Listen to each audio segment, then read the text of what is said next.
Okay. Hey, everybody. Hi, BookTube. Welcome to the Bill and Peg's Excellent Adventure. I like it. It kind of rhymes with, Bill and Ted, Bill and Peg. See, I mean, what we got to do that. That's going to be our thing now. Bill and Peg's Excellent Friday Adventure.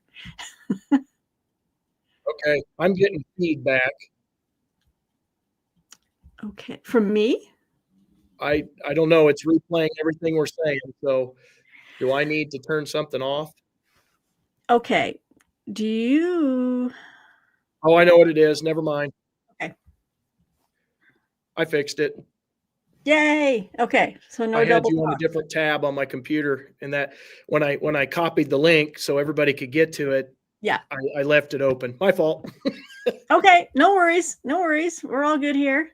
All right, Bill and Peg's Excellent Adventure. It's ready. Let's go. Well, hi, everybody. We've got Laverne. We've got, remind me, Sus Prime, what your name is. You comment a lot on my videos. I'm like, what is your name? I should know this already. Yeah, but we're here for a Friday reads and also whatever else comes to mind, right, Bill? We're just going to hang out and be informal and just have a good time. We're going to sit down for a chat. Yeah, it's been a long time. Mm-hmm. Been a long time. So what's been going on? What's new? Let's see. In the bookish world, I've been just reading like crazy. Sharon, thank you. Thanks for doing it, Sharon. We appreciate you having you here. I have been, ever since I got back from Detroit, just been reading and reading and reading, trying to catch up on different things. Reading a lot of fiction, historical fiction lately, which has been kind of fun. And a lot of them have been really good. So I've been, some of them are like independent authors, but I've been really impressed with the quality of writing I've been seeing lately from just independent authors. So that has been really encouraging. Yeah, that's exciting, isn't it? What's that? I said, that's exciting, isn't it? Getting some new authors out there, Yes. Some more stories for us to check out. More stories. Still reading my history, and I've got a couple of other big books I'm fixing to start soon. But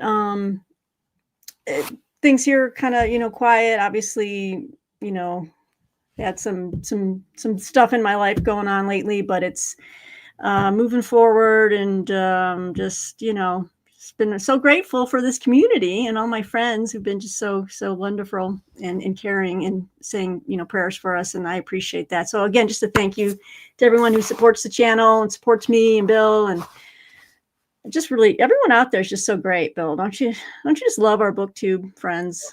I love it. I was watching a video. Whose video was? I don't even remember who it was, but they were talking about how BookTube ruined their reading, ruined their life.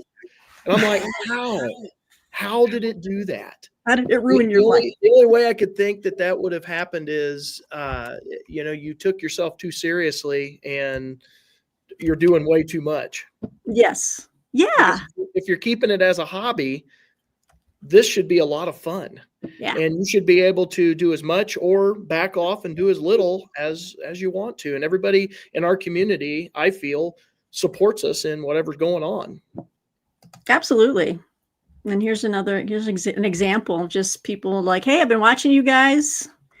It's good to see you both together again. I know, reunited, and it feels so good, Bill. Yep. Yeah, it's just it's a passion of mine. I know this is like a release for me when I get done with my work day, and I enjoy it. I wouldn't give it up for anything. So no, I agree. I'm the same way. I've gotten to where I really enjoy doing this. I admit sometimes my videos don't come out at a set schedule, but I think everybody understands, when you're working and everything, sometimes you don't have time to do the set schedules. And I appreciate everyone that's been very, no one's held it against us. Right. Yeah, they haven't. They've been so gracious. I put more pressure on myself with this channel Mhm. than anything else because when I've talked about being sick or having family stuff going on, everyone's just like, this is secondary. We'll be Mhm. here whenever you come back. There's no rush, so take the pressure off. Well, and see, and here's another thing.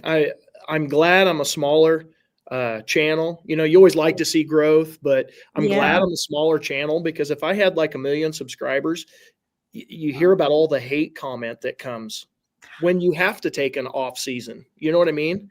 And so Hmm. I find it good to be in this little corner of booktube, as Steve Donahue always says. In Yes, our corner of booktube, everybody's pretty understanding and caring and all of that kind of stuff. absolutely, absolutely. My biggest book enablers, yes, Peter. We do what we can. We do, yes. We live to serve, We and love to help you spend your money. it's so true. Uh, Oh, oh, we've got a question already. Have you heard of the book In COVID's Wake, released by Princeton? I have not. Have you, Bill? I have not heard it. Every time I hear COVID, I just kind of do this and hope it Yes, goes away. to scurry away from that. Hmm. I have not, but I'm sure there's going to be a lot of books written in the future, and currently, obviously, but Hmm. exploring the whole COVID breakdown. Well, Um, well, I'll tell you, one of my books for this next quarter for Historathon, oh yes, I'm guessing that they're going to do, because this is an older book, but they've done updates to include modern stuff, and I'm guessing there'll be another mhm, update that will include COVID. yes. Don't you think? I would expect that they would have like an added, chapter Hmm. or something. And William H. McNeill, I think that's the one of his books, and is it a trilogy on the Western civilization? That's the one I don't have. I'm looking for a used copy. Um, and Not sure. uh, yeah, because he think he's got the rise of Western civilization, and I picked up at a clearance rack at Second and Charles. They had a paperback of that. Let me just. I'm going to multitask while we're doing this. Yeah. Being the male, I can't do that. So Oh, The Rise of the West. that's beyond my capabilities, multitasking. That's okay. Yeah, Plagues and Peoples, though. That's the one I want, Bill. I've got William McNeill's The Rise of the West, which came out in 1963, and then he wrote The Pursuit of Power, which is about technology, and that came out in 1982. And Plagues and People came out in 1976, if anyone's interested. So, Well, if I see another copy, because I've seen it, like I've seen other copies before. If I see one, I'll grab one for you. oh, thank you. Yes, that's the one I'm missing. I've got the two bookends, and then that middle book I don't have. But isn't that great? There's nothing better than opening a Hamilton book box. Just, I've got one downstairs actually. I kind of broke my no book buying. Oh, I'm done with that. I saw your video and I was like, yes, thank you for doing that. I You can't know, do it. I enjoy the hunt way too much to right? sit and stress about. I mean, I'm going to read the books on my shelves. That's why I buy them. I don't buy stuff just to buy them. Right. And I like having my choice. Now, my wife might not agree with my decision making, but that's okay. That's okay. I always tell her that there's worse things in life. I could be buying a Lamborghini or something like that. My books are way cheaper. Absolutely. Absolutely. Um, I was so glad when you mentioned that because, and I'm the same way, Bill. My goal is yes, I will read the majority of these books that I buy, and then from time to time I will go through and say, okay, am I really going to get around to this? And if not, then I'll look to either donate it or pass it along to someone else. And then another way, I found a way to make some money, Bill. Uh-oh. All right. So have you heard of thrift books? Yeah, I Okay. buy from them. Okay, great. Well, you can do they just stood up this new feature. It's called the buyback program, Hmm. and they make it so easy. What it is you go into the buyback section on their website, and you can do it on the mobile app on your phone, and you can scan books on the back, the ISBN, and it'll tell you if they need it, first of all, if they want that book. Hmm. And if they do, it'll list it with the price they're willing to pay for it. Now, it's not a lot in some cases. The most I've been offered for a book might be $3. But Hmm. when you're talking, you got 20 books. Well, that's a little Um, spending money. it's spending money, and then you package it up, and they give you a prepaid label. And so it's like the easiest thing ever. You just find an empty box. The work is scanning all these different books, right? Hmm. Collecting them, and then accepting the offer. I just did this a few weeks back, and I was really excited. I made like $50, Yeah. and I used an empty Hamilton book box. Everybody, so see, I'm recycling everything. Cycle of life right there. Yes, and I walked into the post office. I didn't even have to wait in line because it was a prepaid label, which is fantastic. So I just walked up and I said, "Here you go." The lady scanned it. I walked out and I had $50. So I was like, well, I might be able to make some money back from the books I've read and I no longer want. So that's another option. Well, it's got to be better than half price books and what they buy back for. Oh, really? Um, I left the store angry.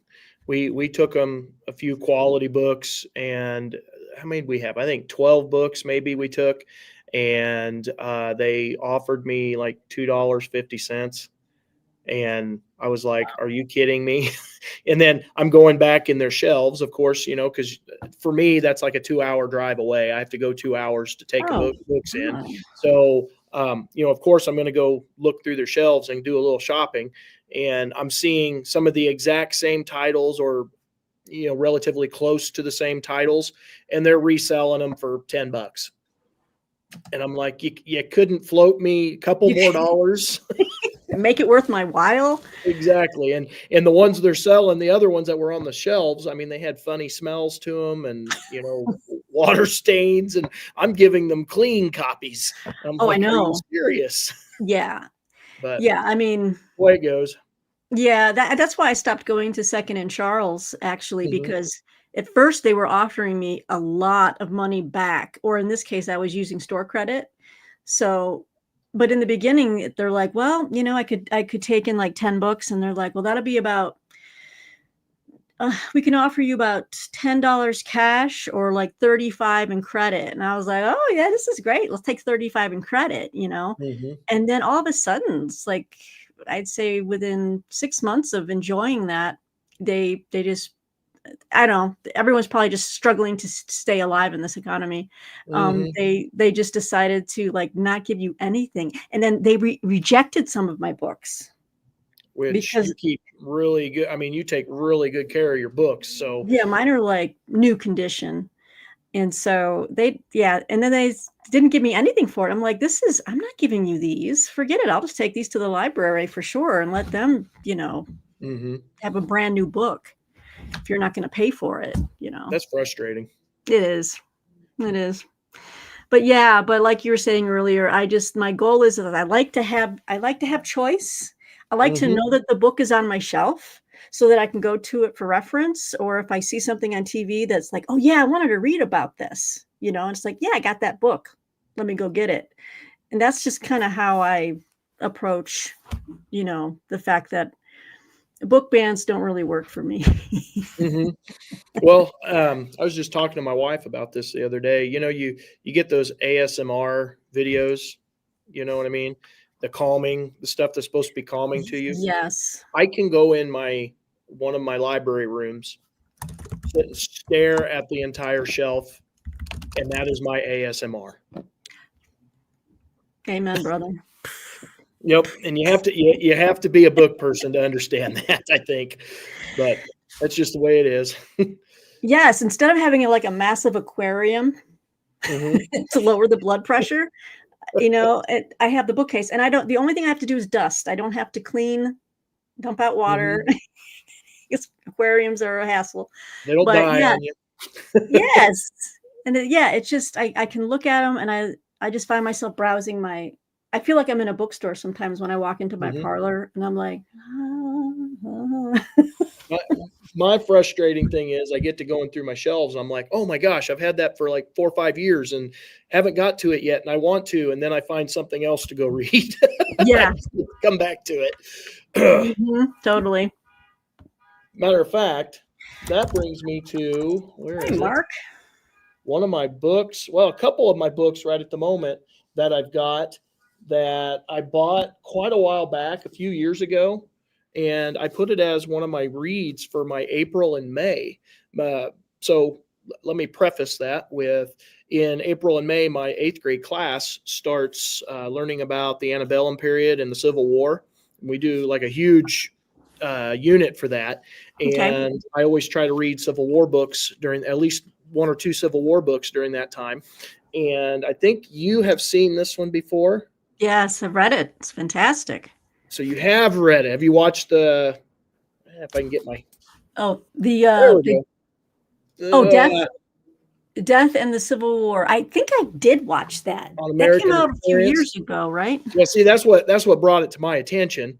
And they had said that it's based on the book, and I was like, oh, I got to get that. So I got it in, I don't know if it was a Christmas pile, birthday pile, I don't know, but Mhm. I got it. Well, I've had it, have not read it yet. So I'm going to make a point to read it during this the April and May this year.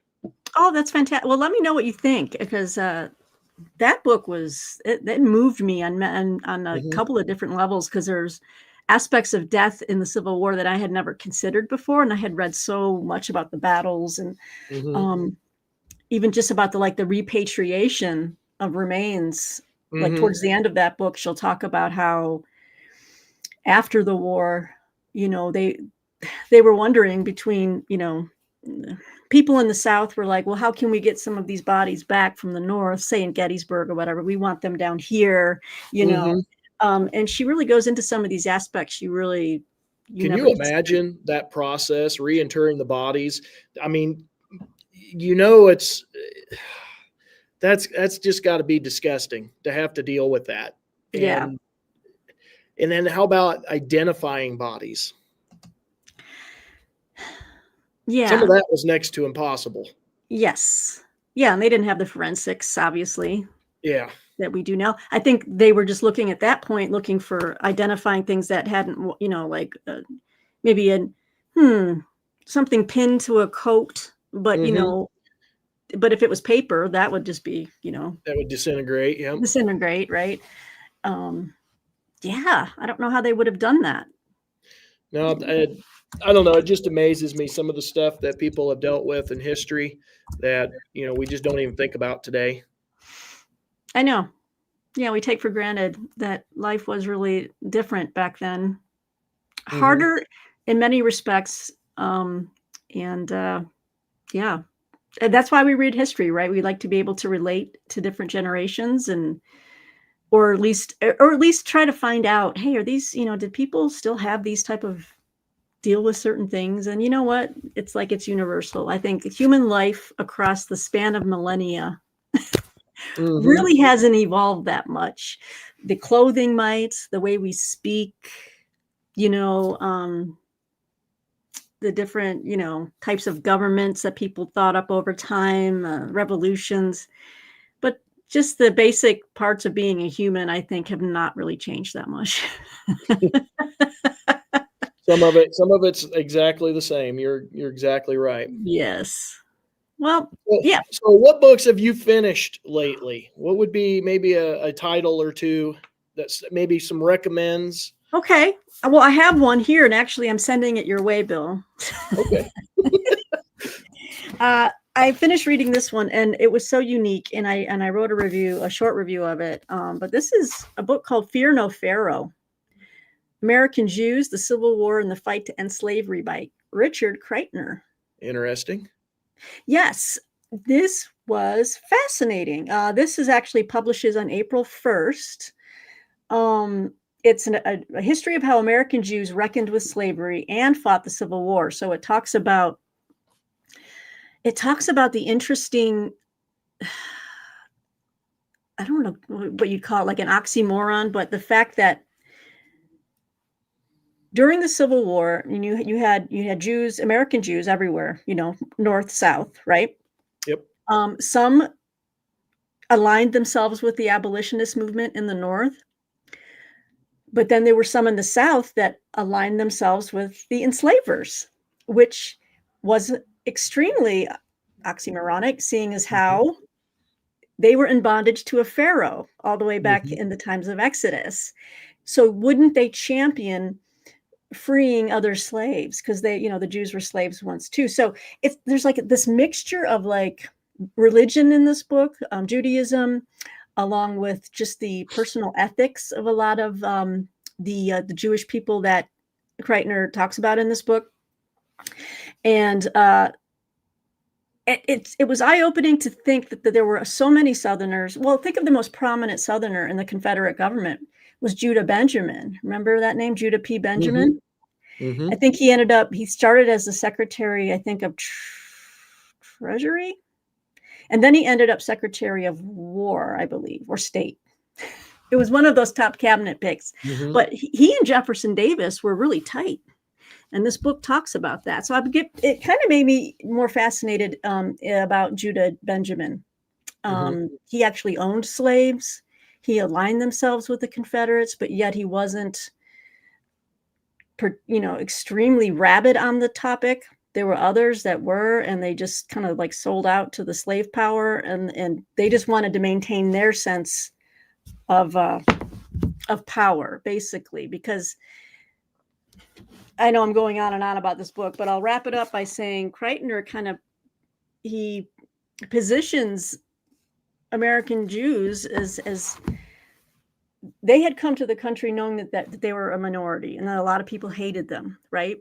So while the majority of Northern Jews did not want slavery, they still wanted to be a rank above Black people. Do you know what I mean? Like, it's like, hey, we finally got to this country where not everyone hates us. They, or not everyone treats us, poorly as in the rest of the world. But they did that at the expense of the enslaved African Americans. A lot of times, so that was like, well, that wasn't good. So does that book talk about Ulysses Grant? Yes. And some of his errors. Yeah, it talks about that expulsion order. It was pretty an objective take on it. He didn't vilify Grant because he said Grant did walk it back after Lincoln like slapped him down, but then he's like, that was wrong of me. I think he might have said that years later, and he's like, I shouldn't have done that. So they do address that. Yeah. Okay. Yeah, but I'll be honest, I wasn't like very aware of all of the stuff with the Jewish people during the Civil War until I read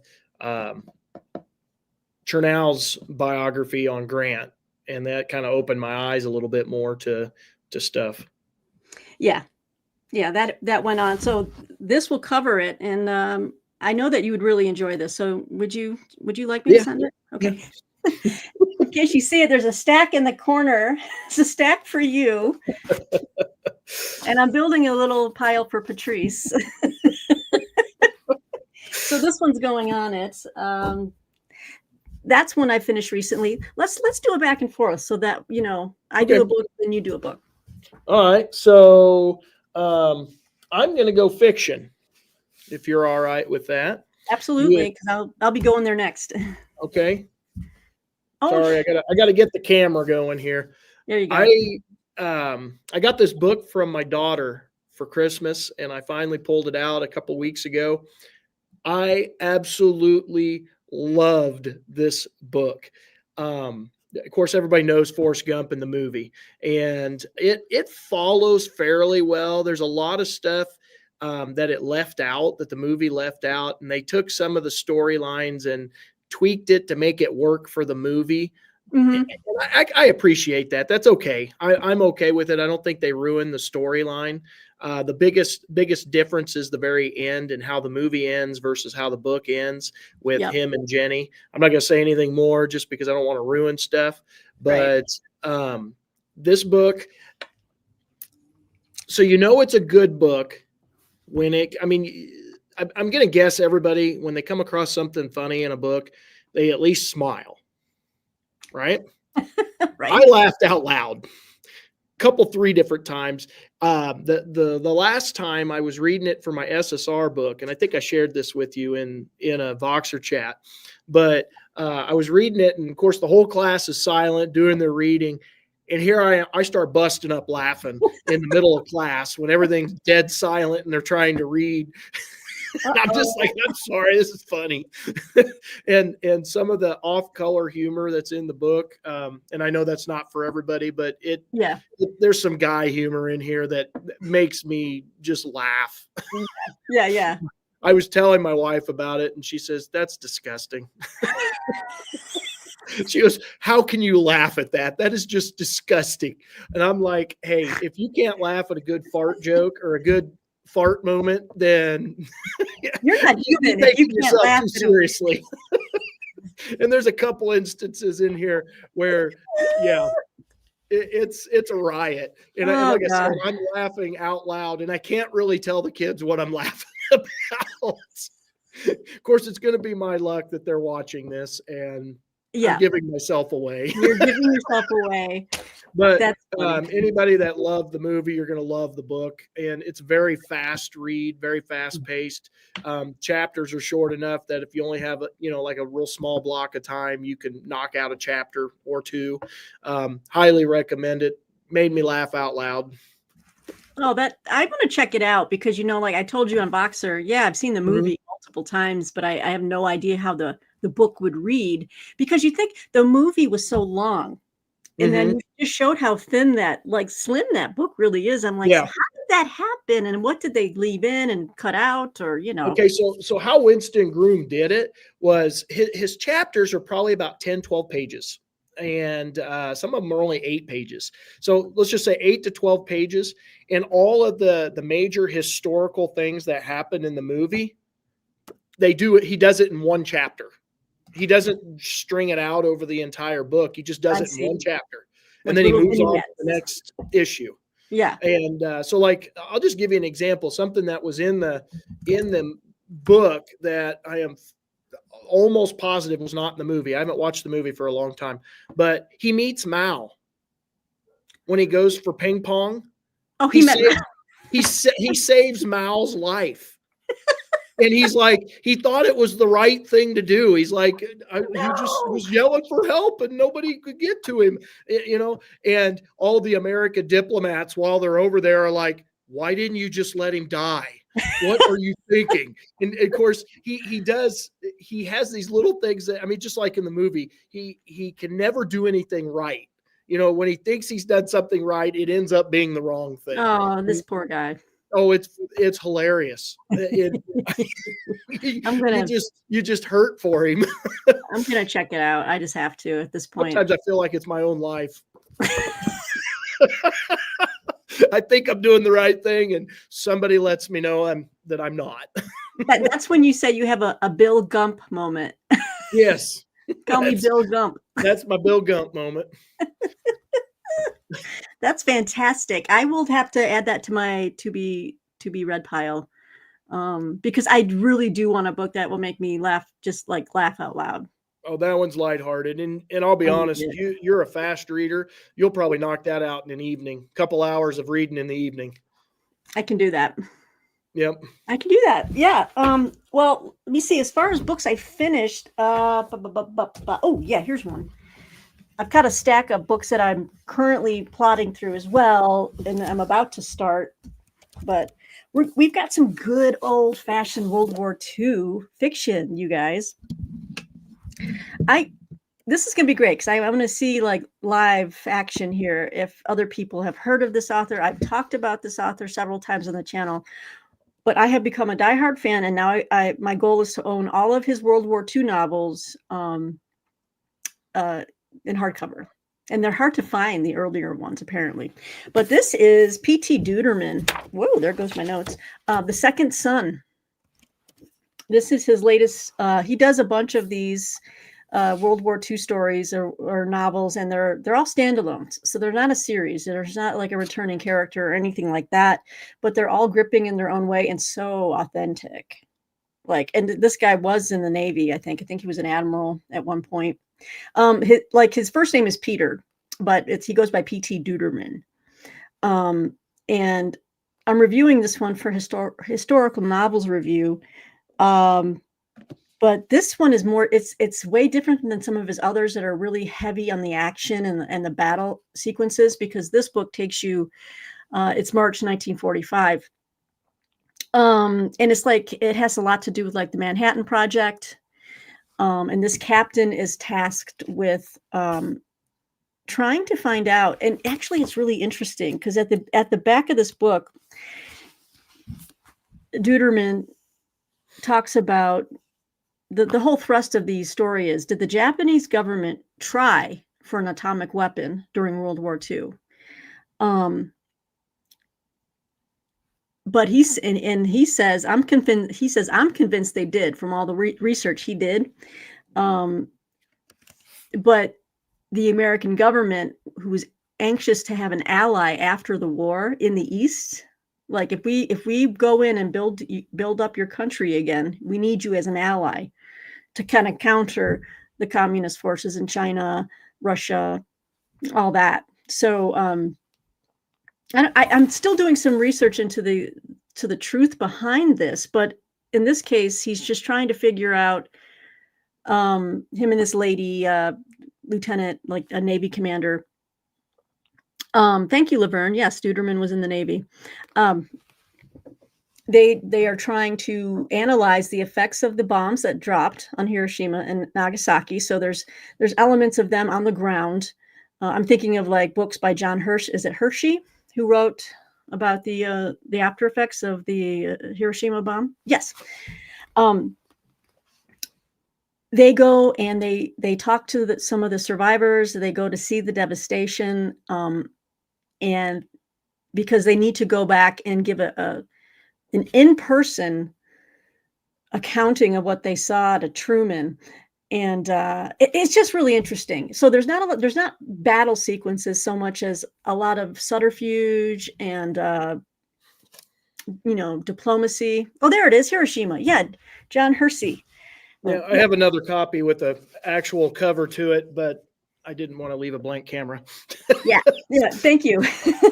So I really like this. I like this a lot. And this actually just came out 3 days ago. So you can get this right now. It came out March 18th from St. Martin's Press. Now, is that one, did you say that is that a part of a series then? No, these are all standalone. So you could start with this one. And if you wanted to read some of his battle novels, like the last one I read by him was Iwo 26 Charlie or something, and that was like the Battle of Iwo Jima. Mm-hmm. And it was brutal, and he really does not pull any punches with how he writes those battle scenes. But yeah, so they're all standalones. You can jump in anywhere with Duderman. There's no returning characters, like I said. So, oh, bye, Brian. Oh, I'm sorry, you got to go. Oh. That's great to have everyone here, though. All right, so that was my most recent. Okay. Well, I have another one. I got a nonfiction. All right. Since you already did yours, I'll do mine now, or earlier anyway. But and by the way, if I miss your comment, if you're trying to talk to me, as I said, I don't multitask very well. So reading, I'm not hearing what she's saying, and then the conversation's not too great if I'm not hearing what she's saying. So okay, I'm trying to keep up. Okay. All right. So I finished this. What was it? A couple of days ago, I think. The Splendid in the Vial by Eric Larson, and I've been on a Eric Larson kick, and just love his storytelling. And this one kind of focuses on Churchill, and see if we can get it there. Yes. And just defying the Blitz, and how do we keep Britain from going under. I mean, essentially, how do we keep Britain alive? And it talks a lot about keeping the morale up of the people and different things that he did. And I thought it was a phenomenal book. I don't know how much more I can give you. I just thought it was a really good book. Mm-hmm. I've read a couple of his books, Eric Larson. That's not one of them, but Martine did get that book on audiobook, and we want to listen to it together. But his book on Lusitania, Dead Wake. That's great. Got that one, read that one. It's fantastic. Have you read the Civil War one that came out here recently? Oh, yes. And in fact, that's going to be one of my, when I make my video highlighting my favorite books from last year, which I'm late getting to. I just recently saw your video on that too. But yeah, The Demon of Unrest, for sure. That was awesome. That was awesome. Great. And then I also, what was the other one I read? Oh gosh, it was the one right before this. The hurricane that hit Galveston. Isaac Storm. Isaac Storm. Yeah, I did that one right before this book, and I've loved them. I've been going through them one after another, and I got a couple more lined up to get to in the next couple weeks anyway. Well, yeah, that's one of them. The Devil in the White City. Yeah, that's one of them I'm going to be getting to. Hey, I'm writing back to Richardson Reads. Mark. Yes, it's P.T. Duderman, but there are two N's on the last name there, Mark, just so you know. Duderman with two N's. Yeah, Devil in the White City. I think I have an old beat up copy around here somewhere. I haven't gotten to that one yet, but I thought I heard from someone who had started to read it or listen to it on audio. It might have actually been Martine, who said it's so dark. It's so disturbing because it's about H.H. Holmes, right? I haven't looked into it. I picked it up because I saw Eric Larson's name. That's all I know about it. He wrote it. Yeah, you guys in the comments, let me know if that is about H.H. Holmes. I thought it was. He was a serial. Well, he was a really inventive. I don't know. I don't want to say he was like America's first serial killer. Okay, thank you, Laverne. Yeah, H.H. Holmes. But it was during the exposition. The Chicago Exposition, Chicago World's Fair. Thank you. Yes. Thank you, Lou. And he had this hotel that, he opened up for all these world visitors to come into, but it was a room full of like trapdoors and hidden, hidden tunnels. And so it's dark. Let's just say that, Bill. I'm That's something to read around the kid, huh? You might have to break out Forrest Gump around the kids. Tell a good fart joke, and you'll be good to go. Have a rip-roaring good time.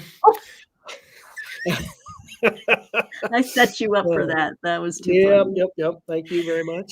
Yes. So Eric Larson, he's a great writer. So what else do you got going? Okay. You know what? I have one if you're looking. Yeah. Let me know what you. Okay, you go for them.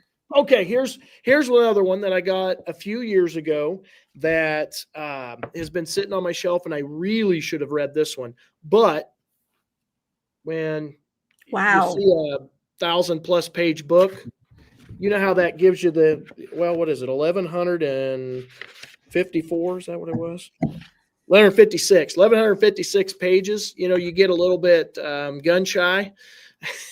So my uncle, who lives in Pennsylvania, Erie, Pennsylvania, he was a teacher, was a superintendent, had family members that were in the Civil War. And his family member fought for the 145th Pennsylvania Volunteer Regiment, or the unit. Anyway, I don't know the exact terminology, but anyway, he had all of his diaries and letters and all that kind of stuff, and started reading them, got real interested, started researching. And they would go on vacation at Christmas time down to Virginia.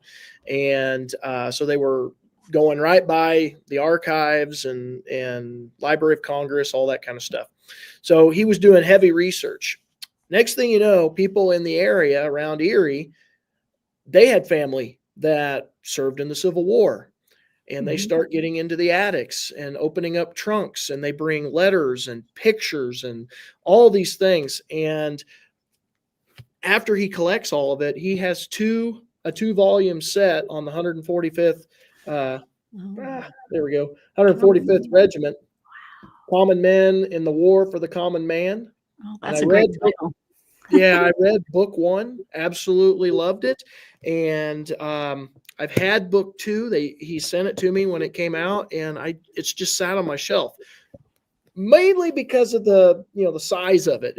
I'm like, I'm going to need a lot of time. Well, I finally cracked it open over this break, and I've got the preface read.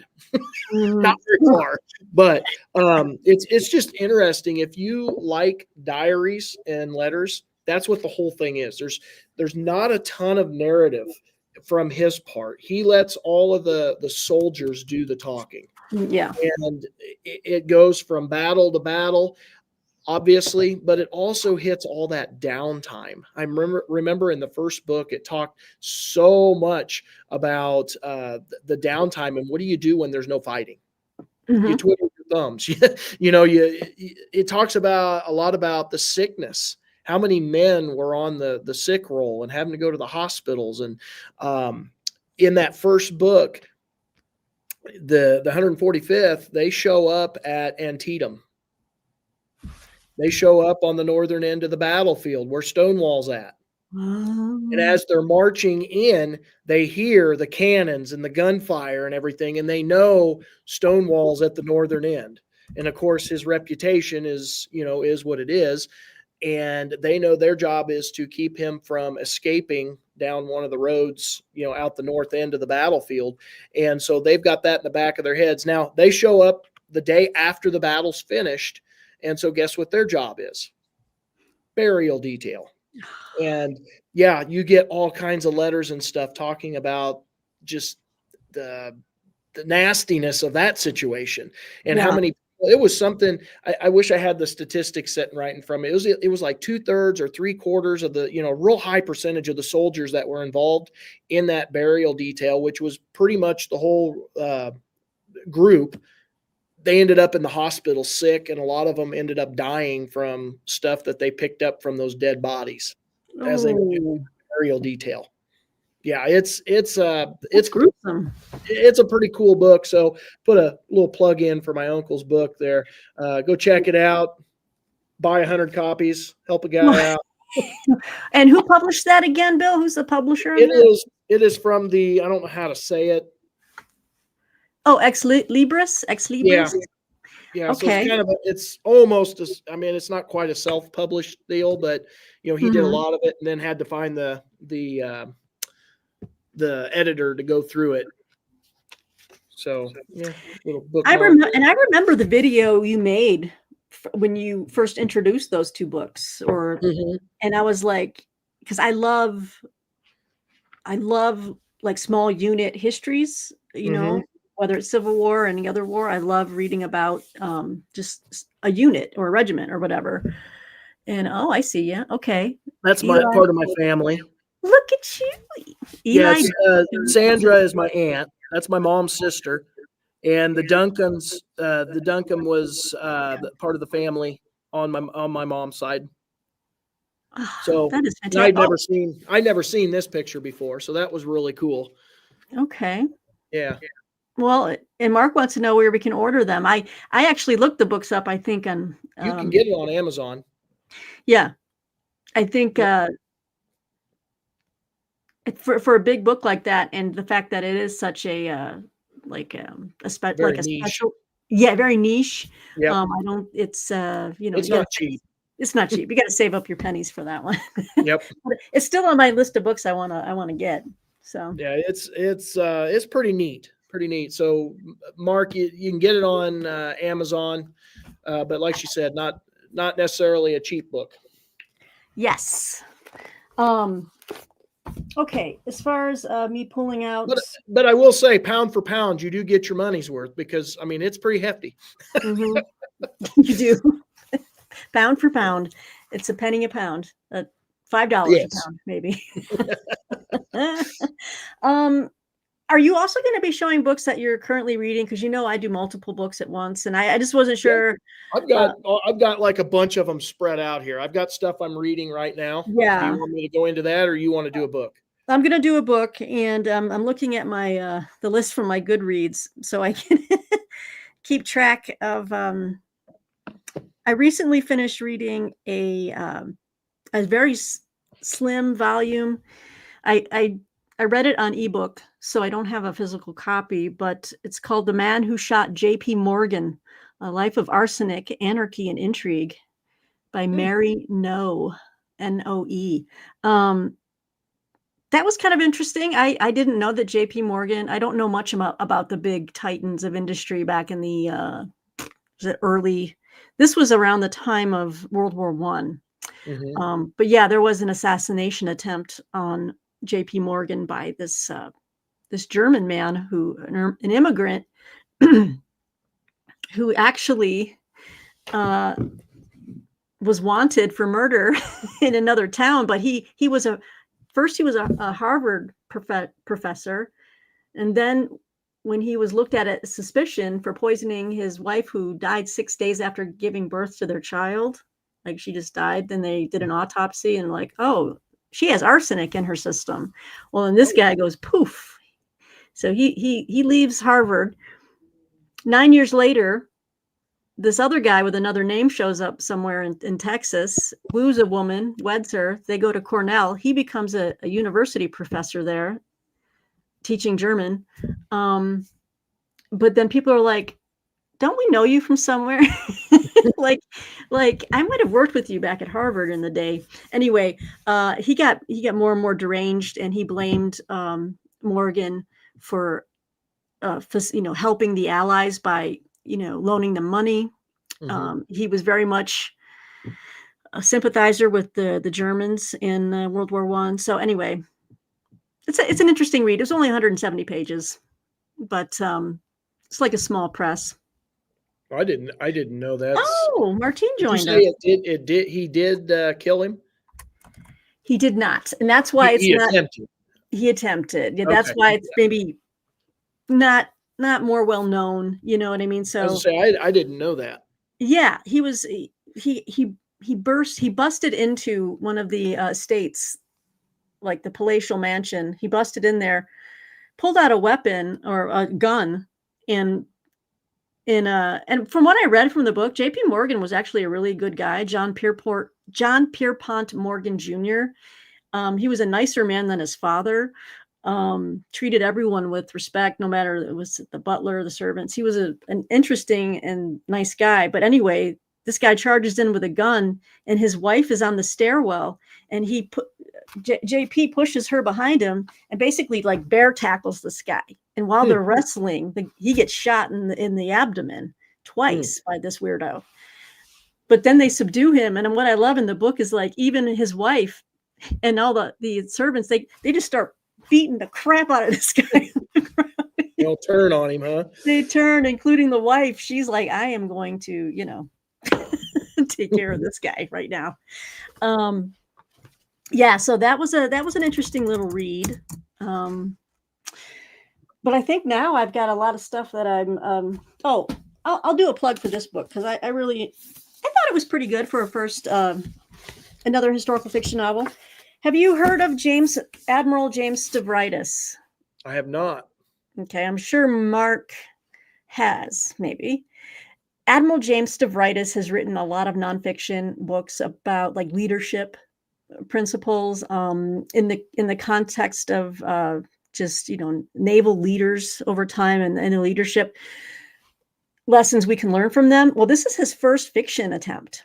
It's called The Restless Wave. I figured you had, Mark. I figured you have. It's a novel of the United States Navy, and for his first fiction outing, I thought it was pretty solid.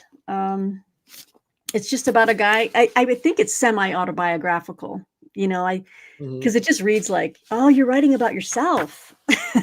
You know what I mean? He follows a young man coming out of, the academy, going through World War II. I thought it was pretty good. It was pretty solid. It didn't blow my socks off, but I think if he wants to do another fiction novel, I think he could, He'll probably just get better. just get better, Yeah. and switching from nonfiction and history to writing a work of fiction. Sometimes you'll get lucky and just write a masterpiece, but not really. Oh, yeah. Oh, sorry. Martine's chatting up the commenters field. Yes. So everyone loves Martine. We all are. Yep. We've got a lot going on in this house, as you can tell. So here's my next one. Oh, really enjoying this. So this book, you have to be patient with Sidney Blumenthal. Have you read Blumenthal's books yeah, like the first one in the series. Okay. Well, this one's volume 3, and I've enjoyed them, but like with this one, it's supposed to be a biography of Lincoln. And I understand giving context, but Lincoln is very, very, very much ignored in the first 180 pages.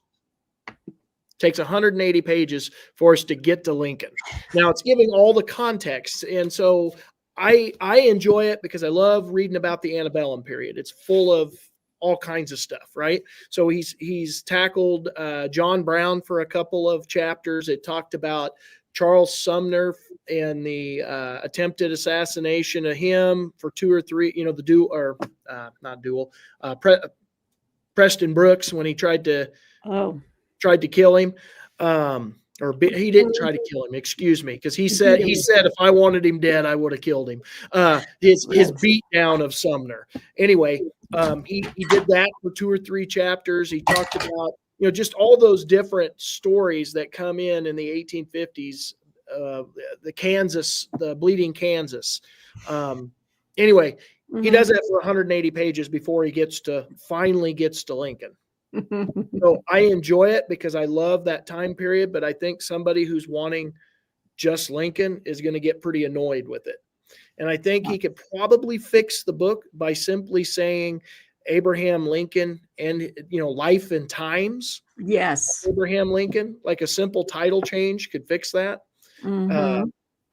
But anyway, I think he's doing a pretty good job in his storytelling here. I think that in the first book, I found that he in my opinion anyway, I think he put Lincoln as an abolitionist, like almost right out of the womb, is what it felt like when I was reading the very first book.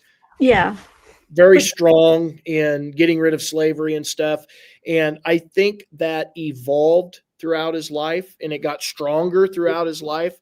I don't know that it was necessarily there right off the get-go. And of course, I wasn't living in the 30s, 20s, whatever, when he was growing up. So I can't 100% speak to it, but in everything else I've read, that's kind of how I feel, is it got stronger as he got older. And Blumenthal comes right out of the gates in that first one, basically saying he wanted to get rid of slavery right off the get-go. And did he do a good job by backing that up with any evidence, or was it kind of a lightweight kind of defense? Like, I thought it was lighter weight compared to what I've seen from other authors. Now, as the books, as we get into volume 2, volume 3, I feel he's doing a stronger job of backing stuff up. Okay. Yeah, I was a little frustrated with the first one. I mean, it was good. Just it's been a while since I read it, but I don't agree with he was a abolitionist from the get-go, and I don't know. Yeah, just all the documentary evidence would indicate that he wasn't. Yeah. In fact, the older I get and the more I read about Lincoln, I realize just really how complex he was, and just full of all these inner contradictions, and I was like, no wonder he had a problem with like melancholy and depression, because he's my favorite president. I just think he was a man for the moment. Like there was, it's just the quintessential man and moment meet. And I think in history, you can only point out maybe 2 or 3 examples of that actually happening, I agree. where the man met the moment. Now, could he have done some things differently? Of course, but I think in the end, what he did was phenomenal. It was, Mhm. I I think he was able to evolve as he saw fit. mhm, Like his original ideas weren't maybe the best ideas, and so he changed them to make it work, if that makes sense. Just like an example, he was big into colonization. You know, what's the word I want? oh, sending him off to he wants to, like, send him back to To Liberia or Africa something? or down into a Caribbean island or Central America. And, there's several different ideas that were floated, but he started pretty strongly with that idea, and then by time it was all said and done, he didn't think that was a good idea. Right, and that Yeah, towards the end of his life, oh, part it's of the reason why. yes, was the Sorry, influence of that man. that's a segue to my next book, by the way. So let's get into it.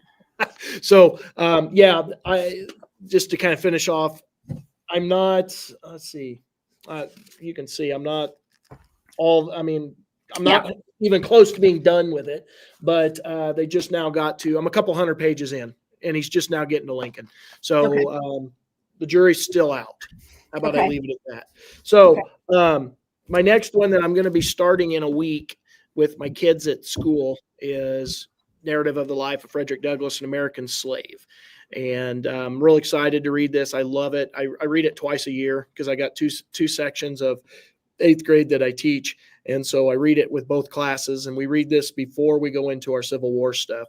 And I love it in my class. We talk about American history from the start of Jamestown, and I bring it all the way to the Civil War, and we talk about slavery all the way around, and we talk about the buildup of democracy and the ideas of what being a free nation is about, all those kind of things. And so this is always my favorite time of year because we get to try to, begin the beginning stages of fixing the problem, getting rid of slavery, step one. And it kind of brings everything full circle in my classroom. And I really enjoy reading this one, and I forgot to bring the book, but I have the Library of America edition of Frederick Douglass that has all 3 of his autobiographies in it. Yes, I I've have never those. read the other 2. And so I plan on trying to read the second one. That's on my list of things to do. Well, let me know when you decide to do that because I have the same volume and I would love to Mhm. do that if we want to do a buddy read or something. Well, it's going to be April or May, right in there. Okay.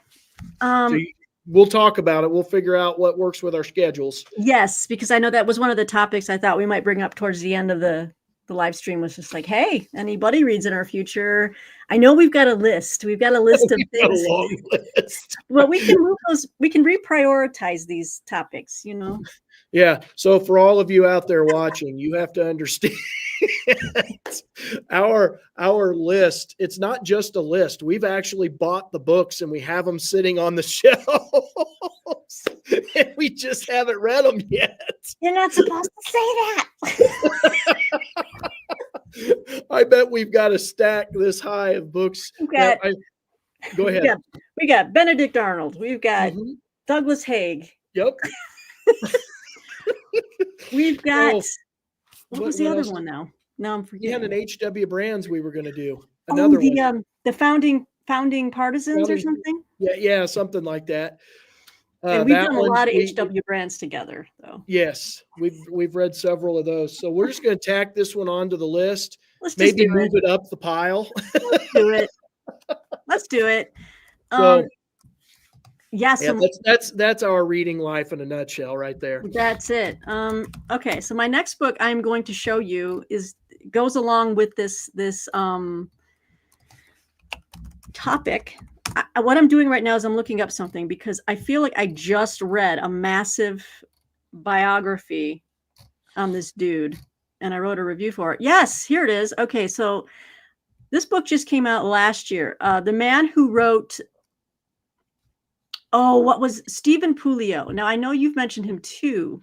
Yep. Okay. Didn't he write about the molasses flood? What, Yep. I have it. dark Have tide not or read it. something? Okay. Yes, and he did the caning of Sumter, or not Sumter, Sumner. Excuse me. Yes, the caning. Okay. That was And then excellent. then the dark tide or something about that strange flood of molasses in Boston, might be Mhm. Boston Harbor or something like that.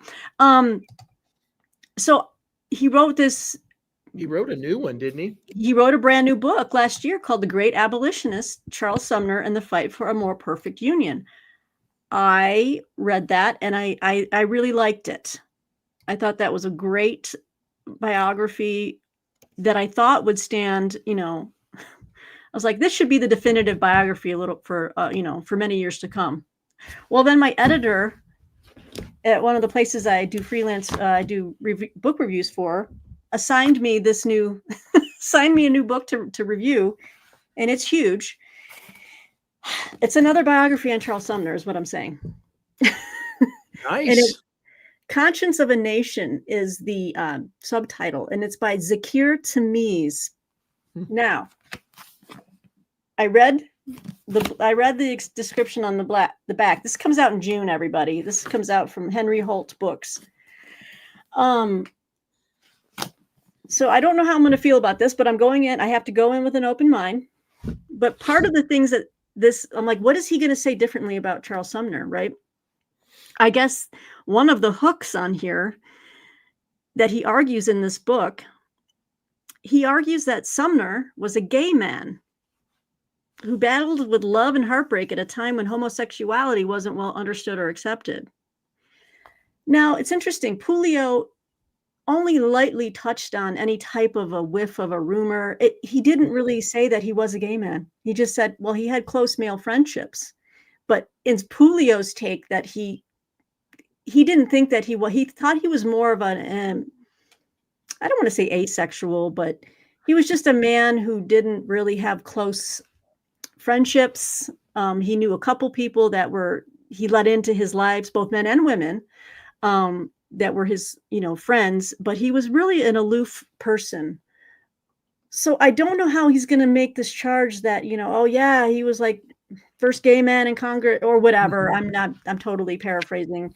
He's just saying he was a gay man. So I don't know how he's going to prove that. And I don't even know how important that is. You know what I'm saying? Yeah. Like, why do we have to make this an important aspect of biography? But I don't know.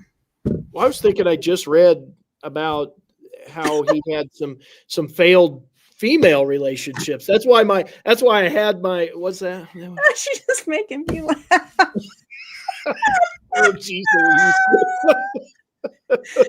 That's what she's always making these one-liners. Hey, you know what? If I could get hair like that. Anyway. You guys are making, I'm getting, no, the reason, I mean, I know I was like, when you said that take on the book, but the reason I made that face is I was like, I was just reading about him in the Lincoln book. Yeah. And I thought they were talking about he had some failed relationships with women early on. And then he kind of got absorbed in his work, basically. Yeah. And of course there was no mention of a gay relationship, like what you were saying. I had never heard that one before. Yeah. And he was wasn't he the one that was always pretty friendly with Mary Lincoln? Yes. And yeah, so I think anyway. I don't know if that reveals anything. He was close with her, yes. And there was another person that I was really surprised to learn that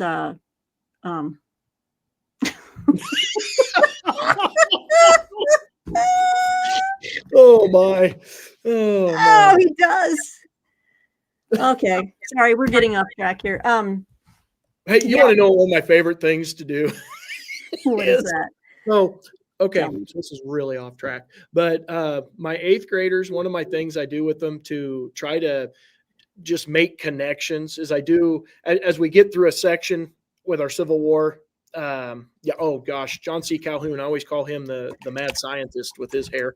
But anyway, when we get to the section, I do the name this person challenge, and I give them bonus points. All they got to do is pay attention as we go through the section, and I list off 6 people. They have a possibility of 6 bonus points every section, and just to try to get connections of people with the name, your faces with the names, and when I put those faces up and the hairdos up, oh, you should hear the kids in class and their comments. And it's always fun to follow it up with, yeah, and that was supposed to be a heartthrob from the time period.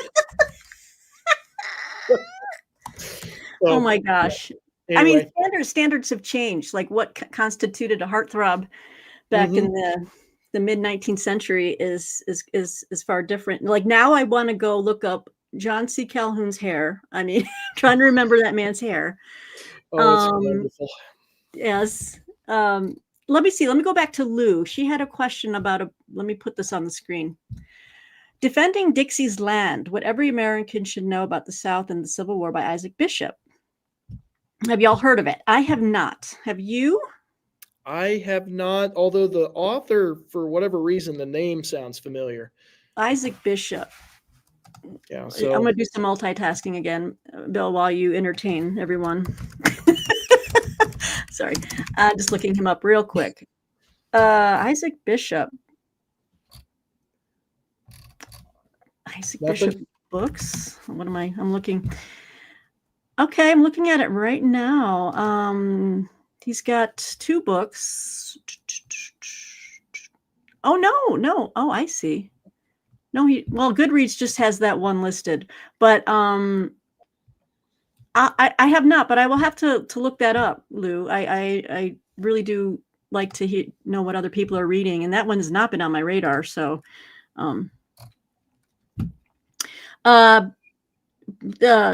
Brian at Bookish says that title sounds a little Southern apologist. Would it be like those fantastically garish, The Politically Incorrect Guide to that series of books? Have you ever seen those paperbacks that are like The Politically Incorrect Guide to, and it could be anything under the sun? And I'm like, oh, he's not from the South, so that's why I'm interested. Oh, I see. Okay. So you want to kind of come at it from like, this is someone from the outside the South writing about the South. So maybe he's not, maybe he's more objective, not kind of, oh, you got baseball history. Oh, we do need, well, Martine, did you see that we both showed up in our baseball gear? We have spring fever. Yep. Kansas City, go Detroit, all day, every day. Oh, boo. Our division's going to be, not to get too far down that rabbit trail, but our division is going to be a tough one this year, I think. It is going to be. It's going to be a 4-way struggle. It's gonna be. I mean, I know last year we almost came, our teams almost were going to play each other, and then yes, Detroit went on a tear at the end of the season, everybody, and they just eked into the playoffs, but then we didn't go any further. But well. Oh, and Mark said, "Oh, Martine, you will love Mark Richardson is a Red Sox fan." Martine, oh, let me get rid of that. Okay, Martine is a Red Sox fan as well. Although, what's funny is I have Martine has been adopted into the Detroit Lions fan club. She is zealous like a new convert. I mean, she is kitted out in Detroit Lions gear. She's yeah. See, so yeah, she's a picture of Rasputin. Rasputin had he had a bad beard. That thing looks gnarly. Let me get my there it is, wearing a Red Sox cap. Okay. The eyes. He was known to be a hypnotic. He had the power of hypnotism. I do believe that was one of his skills. I'm not saying it was a supernatural power or anything John Breckenridge's eyes. Yeah, there's a photo I use with the kids. It's a pretty famous photo, and they're always like, "Oh, look at those eyes. He looks freaky." Mm-hmm. Oh yeah. Let me talk about this I forget where I heard it, and maybe it was Steve Donahue. I don't know, but this again, another cover was someone like colorizing a black and white photo to make these old time photos like That's these people cool. seem more human. And I actually do appreciate it. I find it Mhm. far more appealing and more um, compelling to pick up a book like this instead of like an old scratchy looking tin, the Garrow type or. Whatever they called it. So yeah, Mhm. a little colorization going on there. Oh, Nice. remember that book we read on Thaddeus Stevens? And it was a Mhm. horrible, and I said, "Why?" The picture, I wish I had it with me, but it was a picture of Thaddeus Stevens, and I was like, "Why are you so sad?" But he was just all like, he had the lower lip that just Mhm. looked, he just like had a pout lip, constant I pout lip. So I love those old pictures. Of course, when they sat for a picture, how long did they have to sit still? yes, oh, you had to sit there for like, Yeah. can you imagine just sitting there for like like 2 minutes with the same expression? I don't know if Excuse I could me, I do have to it. go to the bathroom.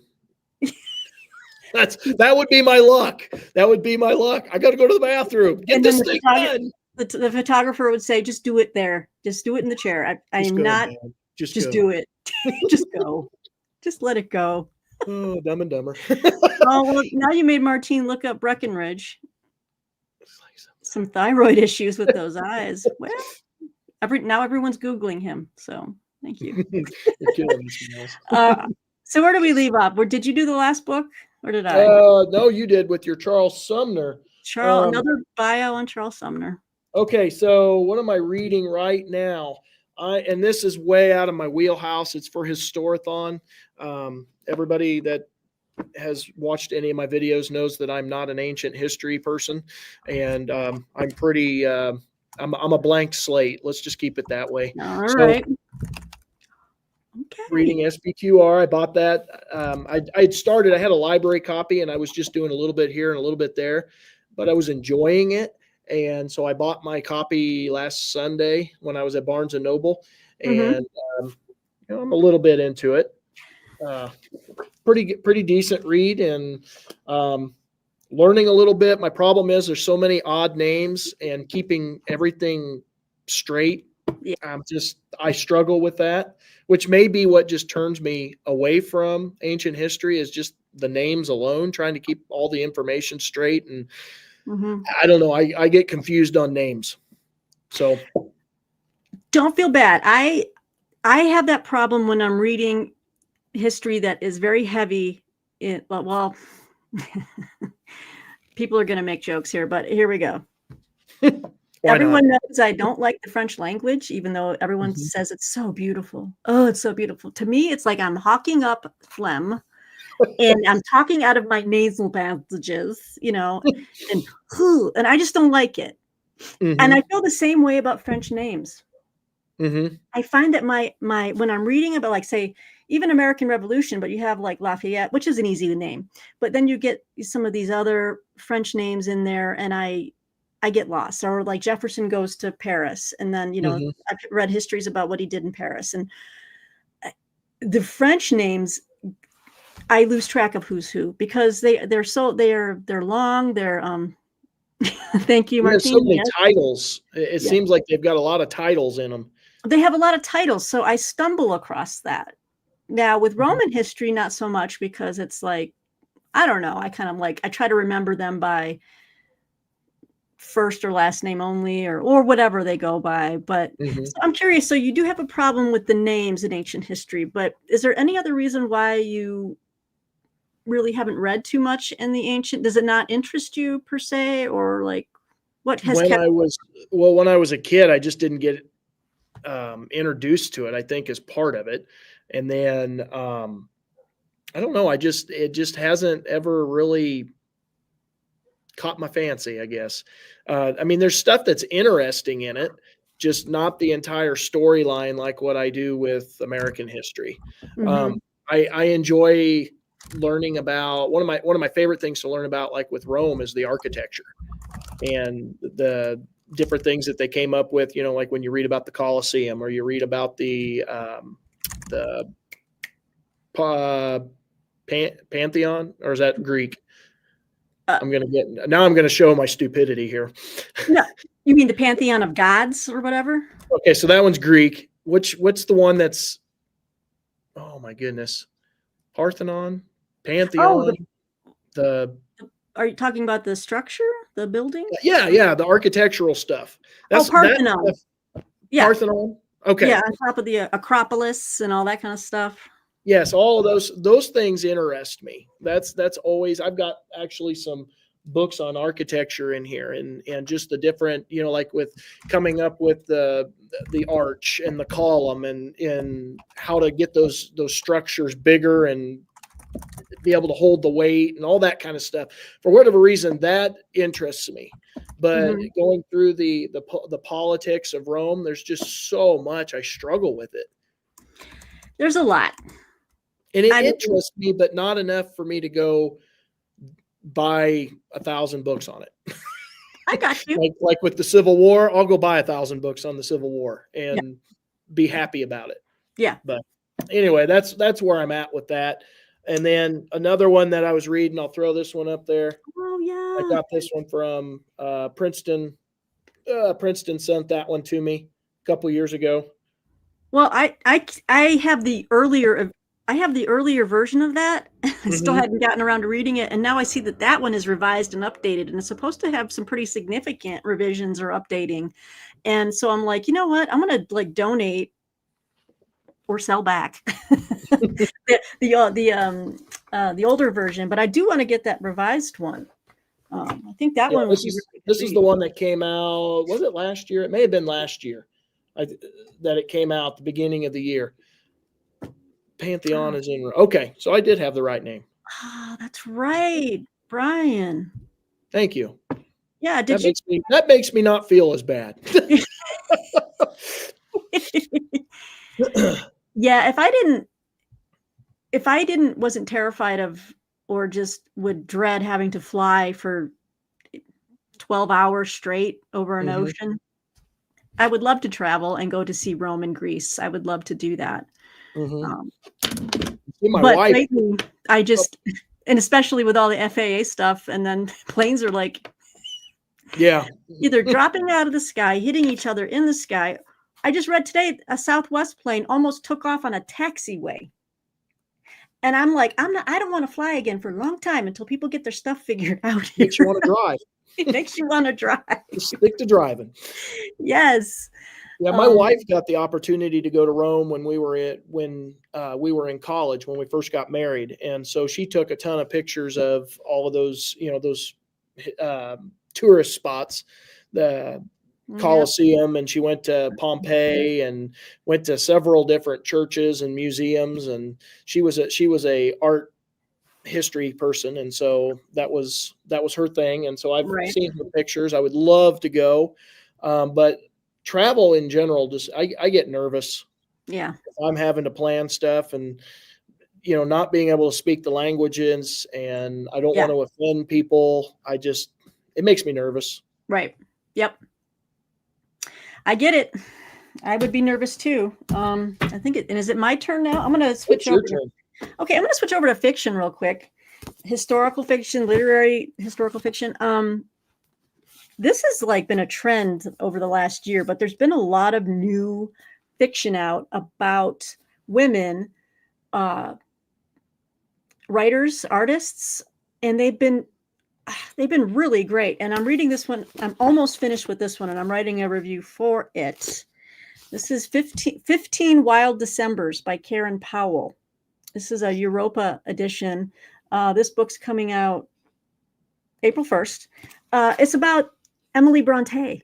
Okay. It's just like, I'm going to rave for a minute. I read a fantastic book last year. It was called Finding Margaret Fuller. She was the transcendentalist, she was the primary female leading lights of the transcendentalist movement, very close with Ralph Waldo Emerson, Henry David Thoreau, that whole crowd. It was a great book. Then there was a book about Florence Nightingale called Flight of the Wild Swan. Amazing. Then I read another book called Peggy. Hi, Peggy. About Peggy Guggenheim. and that one was really good. And I'm just like, so there's been this trend last year with all of these writers just tackling prominent women thinkers, writers, and artists, kind of imagining what their lives were like. Well, this one is about Emily, but it's also about the other Brontes as well. 15 Wild Decembers. It's just an imagining of her life. And, you know, I want to do a little more research after I finish this, because in this book, she talks about Emily Bronte, who wrote Wuthering Heights, as many of you know, that she didn't really like to talk to people, apparently. That she only felt comfortable talking in front of her family, or if she was teaching. But she just would have this habit of freezing up, like her mouth, she would just freeze and she couldn't talk. Now, I don't know if she had issues with like depression or whatever, but it's interesting. It's raising some questions for me about, I'd like to get a biography on Emily Bronte, or just the Bronte sisters in general, but a really good book. I'm absorbed. The pages are turning themselves. So it's really been enjoyable. So I would recommend this to, I don't think anything's going to go wrong in the last 80 pages, but you never, you never know. So I'm almost finished with this one, and I'm heartily could recommend that. There was, speaking of books from the female perspective, I'm trying to find it here right fast. There was one on, what was Laura Ingalls Wilder's mother's name? What was it? Wait a minute. Laura Ingalls Wilder, her mother's name? The mom's name. Oh, Caroline. Caroline. Oh, that was the name of the book, I think. Really? I need to get Caroline. that. Hang on, I'll find it here. Caroline. I thought that was the name of the book. I'm coming up with the cartoon thing. That's not what I want. No, well, if it's funny. Okay, I'm not gonna find it. Anyway, it was the story of Little House on the Prairie, but it was from the mom's perspective. And all of the fears of a mom in crossing the rivers and having to take care of the house when they got to that point, and when they got sick, and it was really good. I'm gonna write that down. I'll have to find that. Yeah, I'd like to. I really do enjoy these books that kind of put you in that person's shoes, and we know it's not factual. It's not fact, but it's a creative imagining of a life lived, and there could be some insights there that do apply. But I like reading about these people and imagining what they might have thought, I don't know. Mm-hmm. Okay, so it's called Caroline, Little House Revisited by Sarah Miller. Sarah Miller. Okay. Yep. And I thought that was, it's fiction, obviously, but I thought it was a pretty good book. I'm gonna check that out, because I've been on this trend lately where I've been reading all these new releases about like Margaret Fuller, Florence Nightingale, and I was like, there's so many more women they could, people could write about, and someone did with, Emily. And now you're telling me about Caroline Ingalls. Mm-hmm. Caroline Ingalls. So, or Carolyn. I think in the TV show she was always Caroline. So that's how I pronounce it. Well, here's another one, and I'm going to struggle to remember the name of it, but you might be able to fill in the blank. It was on Pinkerton, Alan Pinkerton, the girl that worked for him. There was a fiction book that came out. Was it Spy? Was it Belle Starr? Nah. She was in Old West. Wait a second. Let me see. Yeah, the female who worked for Pinkerton. Yeah. And it was a real good book. I read that one. I have it on my shelf at home. Her name was Kate Warne. Yes. Kate Warne. Okay. Do you have that? So whatever that fiction book that came out a couple years ago on her, was it Widow Spy? Oh, that's the book I gave you. Is that what you're saying? Yeah. Yeah. You gave it to me. That was good. I think that's the book. I did. I sent you the advanced reader's copy. Yeah, and they were dealing with the Wild Rose. Oh goodness, what's her name? Wild Rose. Yeah, what was her name? Is the Pinkerton lady? You type faster than me, so I'll let you find it. Star of the, wait, say that, no, Rose of the, say that again. Wild Rose. Wild Rose. She was from the South, the spy. Southern Spy. Okay, yeah, I'm gonna have it in a millisecond. Oh yeah, Rose O'Neill Greenhow. Yes. Or Greenhow. Yes. And isn't she the other, to make sure I have the right book? Because I know you sent me that book. Wasn't that they were trying to get her, get her caught? Yes, let me see here. Yeah, The Widow's Spy by Megan Campisi. Campisi. I think that was the take on here. Yes, it was. Yep. She has to win the trust of Rose Greenhow, Confederate. Yeah, I thought that was pretty good. Yeah. Oh, that's fantastic. Yep, I enjoyed that. Great. All right. Do you still have time, Bill? I hang out with you forever. I'm good. Okay. And what's great is that we don't have a time limit, I don't think, on StreamYard. So nice. Hey. 5 hours, here we come. Yeah. I think this is going to live forever on YouTube, but once we're done, I think it just posts to YouTube. So come back and check out what you missed. But all right. Was that your turn or my turn? I think you just did yours. Well, here, I'll go with one. Okay. So this was one that the University of Chicago Press sent me. They sent me a couple of different books here. And this is a new one that's going to be coming out April. Let me find it. At the end of the month. Oh, goodness. April 23rd. Okay. And it's called False Dawn. And I got an exciting opportunity if I can follow through with it. You know how I have wanted to start the reviewing thing. You have begged me to do a couple for your deal. Not beg, sorry, that didn't sound good. No, she didn't beg me, folks. She just asked me. I make myself feel better by saying she's begging me to do it. Please, Bill. But Steve Donahue had asked me to do it for Open Letters Review, and that's the name of his Open Letter. And so hopefully I can get it read and write something up that he would find to be decent and maybe get published as a reviewer for the first time. So Bill, I thought that was exciting. I know I've encouraged you. Mm-hmm. Last and I've several been years. trying to move forward with some of the encouragement.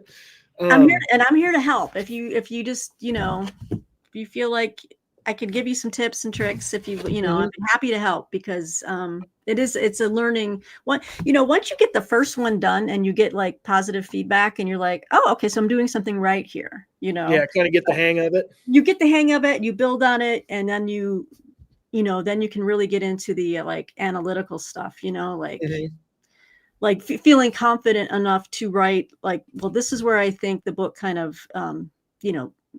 maybe goes off track. You know what I mean? And feeling comfortable at voicing your opinion in your reviews. So yeah, that's right. You can do it, Bill. Well, it's interesting. It's pretty in depth. And some of the stuff I may be in over my head on some of it. I'm not extremely well read in the Great Depression as far as individual histories and stuff. And so I'm not sure on like comparing books. That's kind of my biggest, comparing other works.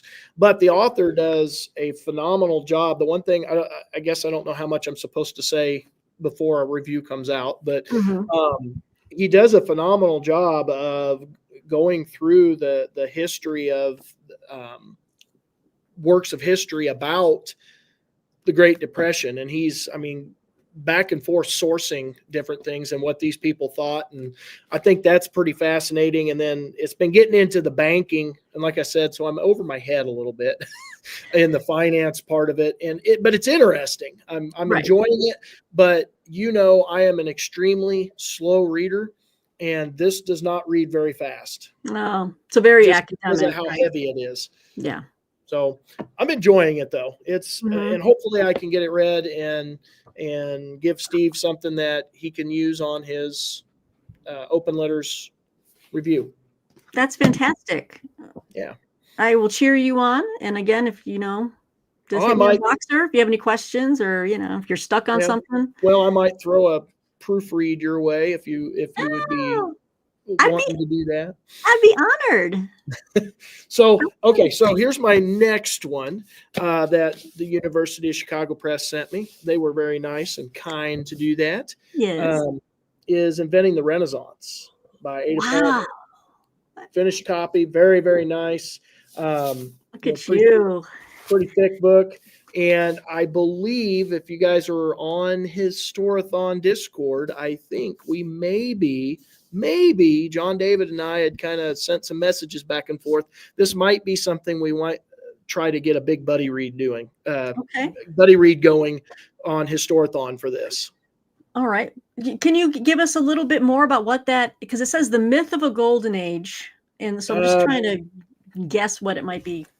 Okay, so just real fast, from the darkness of a plagued and war-torn Middle Ages, the Renaissance, we're told, heralds the dawning of a new world, and I can't even say this world, a halcyon age of art, prosperity, and rebirth, hogwash. Or so says award-winning novelist and historian Ada Palmer. In Inventing the Renaissance, Palmer turns her witty and irreverent eye on the fantasies we've told ourselves about Europe's not-so-golden age. Myths she sets right with her sharp clarity. Want me to go on? Or No, I think I got it. So she's just going to try to poke some holes and that's what it sounded like. Okay. Yep. Well, I like knowing that from the get-go, because she's making an argument. That's hogwash in a dust jacket copy that's a pretty strong thing to see. I'm hoping it'll be good. Again, it's another area where I'm just not well read, and so I'm hoping I can keep up. If we do a big buddy read with everybody, I'm hoping I can contribute. Well, I know that you're not the only person who reads, somewhat slower than. I mean, I'm not a speed reader by any means, and in fact, I have to remind myself, slow down a bit, just slow down, because I am looking at deadlines and a stack of books, but I'm like, let's read that. Let's read that passage again. You know what I mean?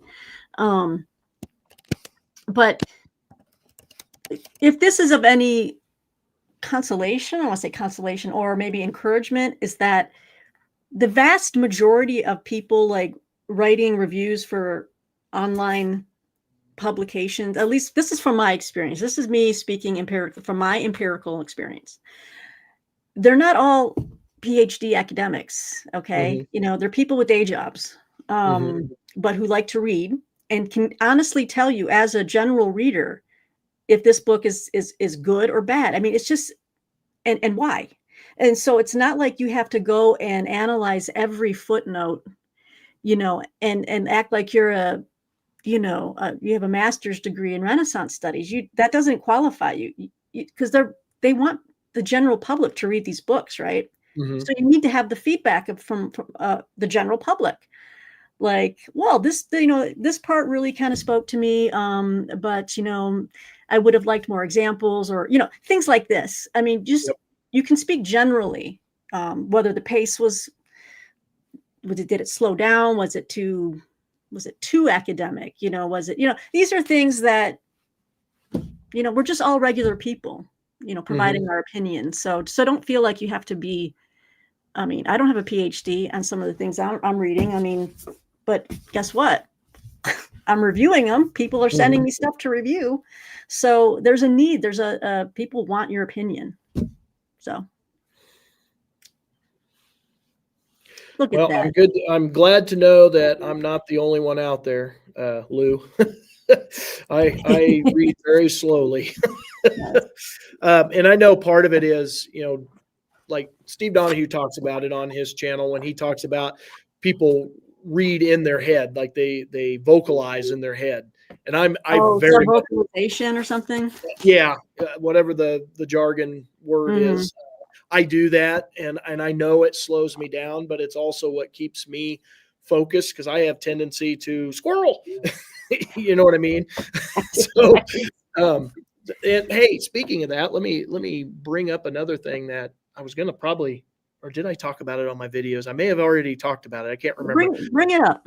But so something that's allowed me to get more reading done, Mhm. and not everybody can do this, but I read 10, 12 books at a time. Not obviously at the same time, but Yes. yeah, I have found that I get more reading done that way than if I stick with just one book and read straight through it, because I have the squirrel thing happen way too many Right. times, and then I don't end up getting as much done. And so I'll read a chapter of a book, and then I'll put it aside a chapter or two. I'll put it aside, go to the next one, go to the next one. I kind of rotate them, and for Mhm. me, that just it works. And I know it's not for everybody, but it works. Well, first of all, I agree. And Lou, I also have the attention span of a gnat sometimes. I hang out with middle schoolers. What can I say? Mhm. It rubs We off, get along very well. Yes. Yeah, I have to have multiple books going. The only issue with that is I have to have a limit of how many fiction books I have going, Hmm. because this happened to me just like last week. I was reading some similar books, like similar fiction, like there's a parents, there's a troubled daughter, you know what I mean? And when I was going to write my review, I'm like, holy crap, because I was reading these two novels at once, and it was hard to keep things straight. So I kind of came to a realization that I need to uh maybe keep it to, two fiction at the same time, but as long as they're really different. You know what I mean? Hmm. Maybe completely different genre or time period. Well, So, I try not to read. Say, I found that one out the hard way. I try not to read the same um, topic. So, give you an example. I was doing Shelby Foote. Brian and I were reading Shelby Foote, and what was the other book? It was another history of the Civil War, and it was covering the same stuff at the same time. And I started mixing up who mhm, was saying what. I mm, mean, obviously, same storyline with the Civil War, but different viewpoints with that. yeah, And so I try not to do, I'll try to do one Civil War and maybe a World War II. I try to separate the topics. yeah. I think that's good. We've got squirrels everywhere, both real squirrels and attention deficit squirrels. uh, oh yeah, your dog, Martine. Can you let him out? By the way, this is great. She's in another room, and he wants out, and I can't get up, or else everyone's going to see my fleece pants. I've got my fleece lounge pants on. Well, hey, at least you got pants on, right? Oh, isn't it wild to think that there could be some people on YouTube, booktubers? Well, I don't know, but I think booktube are fairly well clothed people. There's other areas on YouTube where you just don't know. Oh, There could no. be there could Well, be there could be nothing people somewhere sitting on. on the toilet, sitting here watching us talk. So There you could never be. can tell. There she is. She's letting the dog out. Hi guys. Hi, Martine. He says. Hello. She You're says. doing a great job. She said you're doing a great I'll job. see you soon, Bill. She says Yep. she will see you soon. Looking forward to it. Absolutely. It was just for everyone. She's gonna be doing the St. Patrick's Day book tag, so I got to keep on Looking her on forward to that. it. So yeah, let me. All right, we're having so much fun. This is great. Do you want me to throw another book up here that I can show you that I'm? All right. So this one I've just started, and I've got to kind of power read it. I hope to have a little review of it written. And thanks for all the kind and encouraging comments, everybody. yes, let's all cheer Bill on in this endeavor with his book review. I know you can do it. And, like he said, reviews are so short now. It's like you don't have to worry about getting into the weeds. You just have to kind of highlight the big overarching things. So this book is kind of it's kind of dark, but me with my minor in dictators but this is called The Elimination. Survivor of the Khmer Rouge confronts his past and the commandant of the killing fields by Rithi Pan. With Christophe Bataille, translated by John Cullen. All right, so this is, Pol Pot was the guy in Cambodia. This is the kind of headed up the whole purge and the Khmer Rouge. I'm sorry, these comments are distracting me at times. Brian wears a kilt in all your videos. Well, all I can imagine is Mel Gibson. Freedom. Or you remember when he moons them? As soon as I read that was what popped in my head. So Brian, if you ever one day just want to really just send a sign off forever, you got to get the kilt on and just flash us, baby. Flash. Give us some kind of warning though, so I can turn my head, man.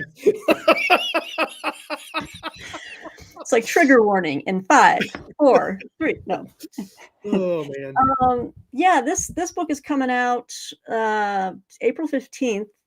I'm reviewing it for shelf awareness, and it's this guy Rithi Pan is a documentary filmmaker apparently, and I tried finding some of these documentaries he said he made.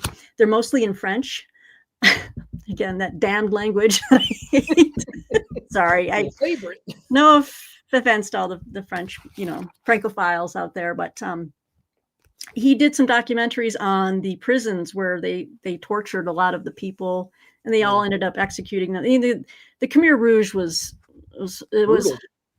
evil. Yeah, the definition of evil and brutal, and but anyway, this is his story about going to interview one of the head interrogator when he's in prison, and they've been in prison, since, because they ruled from they were in power from 75 to 1979. And anyway, this guy he made a documentary called S-21, the Khmer Rouge killing machine, and that was the name of the prison was S-21. So anyway, it's like it's history of that experience, as well as his psychological journey with that commandant, to say, like, he analyzes, like, well, how do you remember this event, and just the fact that people can still live in denial about the evil that they did, and rationalize and try to find ways of living with the horror. I don't know, these kind of things always interest me, because it's like it gets to the heart of what being a human being is. Mm-hmm. And how it breaks in some people. And to me, that is something of endless fascination, like, same with, like, you think in World War II in Germany, how did people go from, and Germany was the height of civilization in art, literature, music, everything. And then it just went down this rabbit hole of, there's no other word for it, evil, mm-hmm.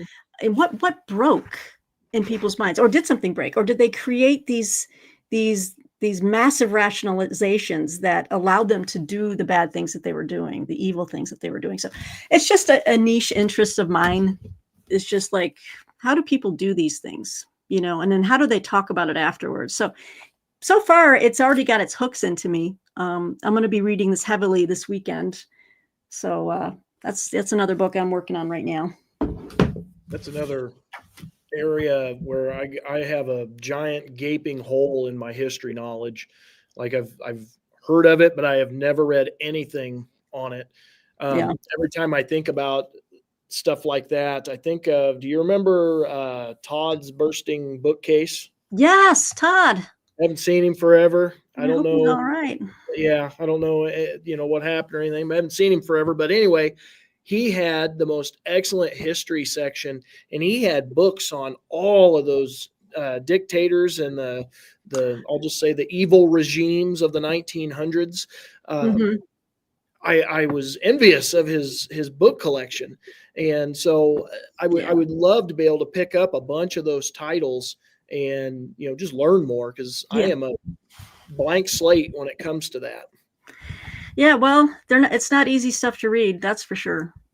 Mm-hmm. You know, I have to take these things and space them out. But like you were saying, reading multiple books, and as well as the good folks in the chat were mentioning, yeah, we like to read books, multiple books at a time. I do need to have that variety. Mm-hmm. And that's what I have right now, because you're going to see these books. I mean, I'm ranging from World War II to, Civil War biography, uh, Emily Bronte, I mean, I'm going everywhere. But, and then I think I have a few more books to show, but yeah, I do need to have different things to keep my mind from, just kind of going to sleep on one topic. Mm-hmm. And I Well, think we all have ADD pretty much these days. It's the society, with the phones and everything else. well, here's a couple more, and I talked about these in my videos that I just recently put out, so I won't take a lot of time Okay. on them. But Harriet Jacobs' Oh. slave narrative, Mhm. incidents in the life of a slave girl. I've had this. I literally have had this. Let me see. There you go. Oh, 2013. Gettysburg. Yeah, I love how you dated it too. yeah. I used to do that with all my books, and I don't do it as much. If I get them for Christmas or my birthday or something, I have my wife sign them. If she gave them to me, I have Yeah. her sign them, and she usually gives me a little message on the inside of them just to personalize it. Yeah. For all of you purists, don't get mad at me. But this is one that I've wanted to read for a really long time, and I have no idea why I haven't. And it's not like it's going to take a ton of time to read it. It's pretty No. small. Yeah, those So Dover editions, they kind of, do they abridge? I think they might. Or is that an abridged version? I Or don't think this one's abridged, but awful small font, as they gotcha. usually do to kind of cram it. But looking forward to reading that one, getting the female perspective on slavery. Mm-hmm. And this one is one either you sent me or Steve sent me. I can't remember which one. Day in That was September. me. That was you? Okay. See, I could not remember for the life of me who sent it to me. I think I did. Yeah. Yeah, so I'm going to read that one again. Another one that's not too thick. And somebody in the comments, I can't remember who it was, they said that the battlefield for Antietam is a good one to walk through. Oh. And I did not get the opportunity when I went to Gettysburg in 2013. We drove down to Town to eat, and like Antietam, or not Antietam. Oh gosh, Sharpsburg. Oh, Sharpsburg. Right? Yes. That's Yes, right. Sharpsburg is just to the west of where we drove, and we went through the Gettysburg battlefield 3 times. Well, I nerded out, and my wife said I cannot do another battlefield, so we did not. I was like, "Honey, it's like right there," and she's like, "No." Oh my Lord, really? So I love it. I'm going to read this. I think I'll enjoy that. I heard good stuff about it. Did you end up reviewing it, or I did. Yeah. did you It was like great. it? I did. Yeah. I did. It was, a short little volume, so it's Mhm. not like an epic Antietam breakdown like Stephen Sears's Landscape Turned Red, which is a Yeah, classic. Steve sent that one to me. So Yeah, that one's a classic. I highly recommend. I read that one when I first became a Civil War nutball in my mid-teens. I mean, I've been a Civil War fan since being a teenager. So I read a lot of different stuff, but yeah, Landscape Turned Red was fantastic. This was like a nice little, primer of sorts, So read this one first. Read it to get a context, because that book talks about the battle, but mostly it sets the battle within a larger, cultural, historical context. It talks about everyday people, how they thought of the battle. See, and I like that stuff. Yeah, you would love it then, because they talk about like how it was reported, how it impacted Lincoln's decision to move, well, he was moving towards emancipation, but he needed that one battle that said, look, we're Mhm. not on the run. It's not like Seward said, William H. Seward was like, we can't have this look like it's the last shriek Yeah. on the edge of defeat. It has to come from a place of strength.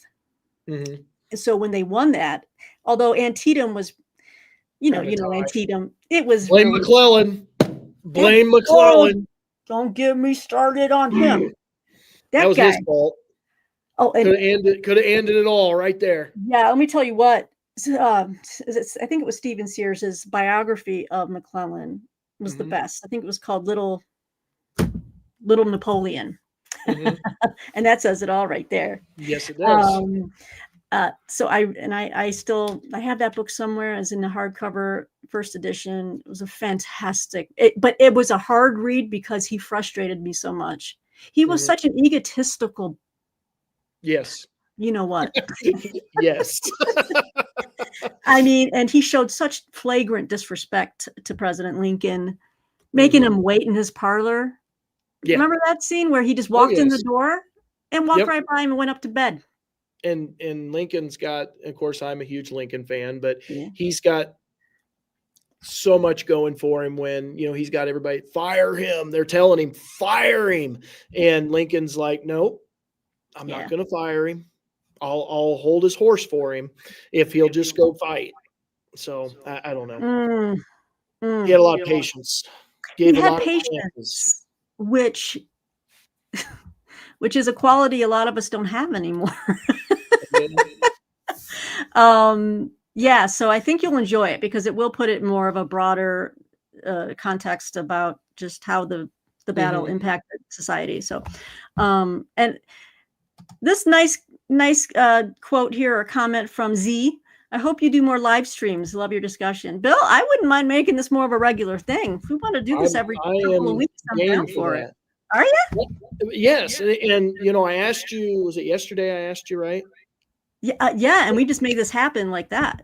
Yeah, and see, I've been watching other booktubers. I was watching Mark over at Book Time with Elvis, and him and Sean Standfast. They did one, like, it seemed like every day the last week. They did a live stream every single day, and I watched most of them because I'm on spring break. I had time to watch, and then Steve has been doing live streams with various people. He does them all the time, and Mhm. there was a third person doing. Who was it? So somebody else was doing live streams. I was like, Yeah. man, I wish people would ask me to go on their channel. I want to talk. Oh, well, now you're going to get a million different invitations. Oh, I They know. probably just didn't know if you're interested. Yeah, Um, I'm very interested. I love doing this. well, I thought it had to be in the context of us reviewing and wrapping up on a book, but no, it doesn't have to at all. And in fact, I find this really just fills me up. I feel just energized, Mhm. because we're in real time sharing these recommendations, sharing thoughts. And it's like we don't get that when we just turn on the camera by ourselves and are talking to a camera. I Yep. love being able to see you, everyone else chiming in. Oh, Vicky, thank you. We want more Peg and Bill time. It's Bill and Peg's excellent Friday That adventure. that may be the new name I think it has for to the be. live stream. I like it. Yeah, Bill and Peg's excellent booktube adventure. I don't know. We'll figure out the last end of it, but it has to start with Bill and Peg's. I like it. Okay. All right, let's see. Okay. We still want to do a couple more books, everybody? I know maybe we should. I mean, we're going on 2 hours. How are you feeling about it, Bill? I'm good. It has been raining off and on. We had showers and okay, so story time. So Love my it. daughter is getting older. She's going to be turning 8 at the end of this month, and she's gotten too big for her swing set. We bought one of those Walmart wooden swing sets. It has like the you climb up the stairs. It's got like a little fort thing and a slide that comes down. Anyway, she's gotten too big for it, so we Well, we figured out she's gotten too big. Maybe it wasn't her. Maybe it was us, because we went to sit on the swing and we hear a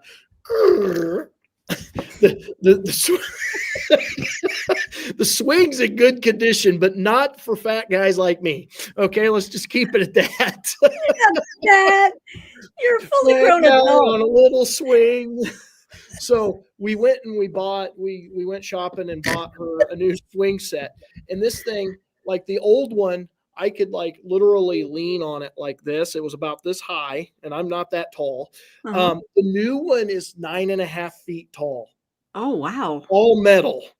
And so before I got on here, we ate lunch, and I said, all right, give me a 20-minute nap, and then I'm going to get out there and get this, start working on it. So I worked for about 2.5 hours on it, and it's all put together. I just got to tighten all of the screws and stuff. And then they've got these stupid hurricane hooks. Have you ever seen those? They're like a pig's tail twirly thing, and you screw them into the ground, and then you're supposed to latch it to all 4 of the feet of the swing. They're a pain in They're hard to end.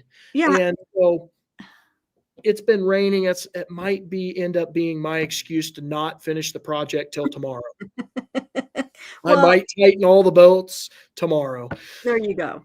Because otherwise you're standing out there in the rain doing that. Yes. It makes and the longer we stay on here, the better the chance of tomorrow. Well, let's just keep it a little longer. Now, the 2 ladies at home might not be very happy with me, but you can say, hey, it was raining and I had a prior appointment. Yeah. We had an excellent adventure. Yes, it is an excellent adventure. Yeah, those corkscrew things, they expect you to twist that in by hand, because there's no way I could do that. Well, no, they said use the metal bar. What metal bar? There is no metal bar in there. So anyway, I used the long screw that's supposed to connect it to the foot of the thing, and I did that, and of course it kept slipping out, and my language may have gotten the best of me a couple of times. Oh, I am not a perfect human being, people. No, you're not a perfect human being, and none of us are. Yeah. Or as Martine says, it's not natural for someone to. We were watching something last night, like a movie or something, and we're listening to the audiobook. Thank you. We're listening to the audiobook right now of Duma Key by Stephen King. Yeah. I had read the book ages ago, but she's already read it and listened to it, but we're listening to it again together. And one of the daughters in the book has a boyfriend who's like goes to Bible school. He's a divinity student or whatever. And it's like, he'll say, gosh darn, when he's getting cut off in traffic or something like that, or road rage. And Martine goes, that's just not natural. She goes, it's not natural. She goes, just swear. I think, and they say, some studies have said sometimes swearing in certain situations does release some type of chemical. Yeah. Anyway. Yeah, Vicki, they are impossible. And where we were going to put the swing set. See, my new house, there's like a circle drive, and it's graveled. And we had the old swing set, and we don't use the circle drive. We just back out. Yeah. Right. So we had put the swing set where the gravel was, the old swing set, and we were going to put this one in the same spot. Do you know how hard it is to put in those hurricane screws into a gravel? No. I can't even imagine. And then when you do get it in there, the gravel starts kicking up. Oh no. And then it basically, the leg, it undermined everything under the leg. And so anyway, long story short, we moved. It's going in the backyard. It's not going to go where the old swing set was, because Bill was getting very frustrated. Bill was turning the air blue around him. Yes. Swearing. Yes. It was not blue as his jersey. That is so funny. Hey, let me throw a couple books at you. Yes, let's do it. These are for second quarter Historathon. I'll be real quick because, like I said, I talked about these in my video, and I held that one up earlier. Yeah. Looking at Plagues and People. Looking forward to that. This one reminded me of some books that Justin had put on Triumphal Reads on his channel. They're super thin volumes, but just an overview of what are the Crusades. Yeah. Yeah. So looking forward to that. And then a follow-up from last year, because I read 1491 by Charles Mann last year. Yeah. Really enjoyed it. Whoop, there we go. Did- 1493. So it's about the Columbian Exchange, basically. Right. This, okay. Oh, I know who it was. No, I think I did a buddy read with Patrice and maybe John David on 1491. Mm-hmm. And then I think Patrice was like, well, it seems like we should kind of do 1493. And now I'm trying to remember if we actually did it or finished it or started it. I can't remember now. It was a few years ago, but I have that book. Yeah. Well, that's my thicker book for my TBR for Historathon. That's probably going to be in June just because of how thick it is. And I've got all these Civil War books I want to read in April and May. Yes. Yep. For school. Yeah. That just leaves me with one book. So I'll let you go and I'll hold off on my one book for a minute. All right. Well, here's another book. I'm going to be starting here probably in the next, probably middle of next week after I wrap up some of these others. This is a new book coming out April 22nd. And it's called Medicine River, Story of Survival and the Legacy of Indian Boarding Schools. Oh. By Mary Annette Pember. It's put out by Pantheon Books. But yeah, this one is from, I'll just read a little bit to you guys because I haven't started reading it yet, but it's from the mid-19th century to the late 1930s. Tens of thousands of Native children were pulled from their tribal homes to attend boarding schools, whose stated benevolent aim was to save them by way of assimilation into American life. In reality, boarding schools, which were sponsored by the U.S. government, but often run by various religious orders with little to no regulation, were a calculated attempt to dismantle tribes by pulling apart Native families. So it's another bummer of a read, I guess. Oh, yeah. This is going to be kind of sad to read, but it's important that we know this. I've always said that, I've always thought it, that the Native American people are still waiting for their moment for America to like apologize. You know what I'm saying? I think we've reckoned with slavery. We still have not reckoned with the Native American experience. I don't think we have with the Native Americans and their experience. You know, I mean, life on reservations, it's not a picnic, folks. It's hard. It's poverty, it's illness, you know. So I'm like, the Native American people, I mean, they just never had the moment that, like, say, you know, we've had around slavery, emancipation, civil rights. That's just my thought. I don't know how you feel about the Native American experience, but yeah, I agree. I'll tell you another good book that talks about that same issue, and I was trying to find the name of the book. I could not find the name of the book, but it dealt with the Carlisle School, and it was about football when they started the football program. They were playing Army and Harvard and Yale and all those, you know, all the Ivy League schools.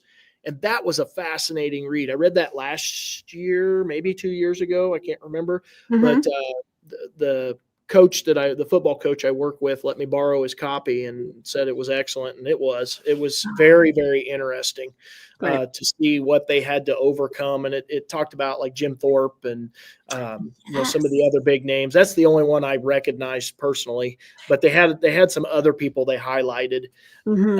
It was good. I wish I could remember the name of it. Yeah. I'm thinking I might have sent you a book several years ago about like I think, but it was basketball. It was about baseball. Was it baseball? And okay. Yes. And it's where they got the Cleveland Indians mascot, right? Oh, yes. Does that sound I think I don't know. I think it was more of a local, it was like a little town. I don't know if that was. But I was thinking his fame is what led to that, and I could be way wrong. but I remember the Oh, book red as a red cover. I know what book you're talking about. okay, cool. Yeah. So stuff like that interests me. And I think there's a brand new, I think there's a brand new biography out on Jim Thorpe, but I don't know much about him. That's another area I should look into. I haven't read many sports biographies, and I know you have. And in fact, I have in this pile of books for you, Bill, we've got a brand new baseball book for Nice. you. Nice. So have you? I got to get into this summer. I hope to get into those ones you sent me last year. Yes. The ones with the just absolutely awesome covers. I love the covers on them. Yeah. Those are from the University of Nebraska Press. They do a lot of baseball. See, I got to get hooked in with them. And you can, like we said on the backside, offline.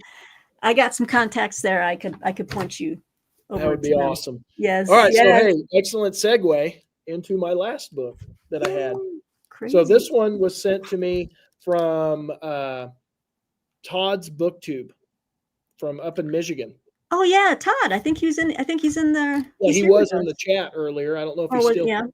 But he sent this to me a couple years ago, and it was one that I started last year for my opening day project, where I read one baseball book every month during the Major League Baseball season. And I had started it, and I had too many books going. I got bogged down, and it was towards the very end of the season, and I didn't end up finishing it. So I picked it up again, and I'm using it for my SSR book here at school. And I am 26 pages, not very far, 26 pages in, and looking forward to this. All about the year 1908, and it's been talking about John McGraw, and just good stuff. Yeah, I'm like so ready for baseball now. It's not even kidding. Oh, Spider-Man. Yeah. I have no idea where I picked it up, but I like it. Well, Martine and I were talking about like I told her, I said, I want to cancel cable at some point. I mean, I want to have just like a basic package just so like we can have our internet and stuff like that. And I'm getting a little flushed, and I don't know why. Maybe. I said, what I'd like to do is pay.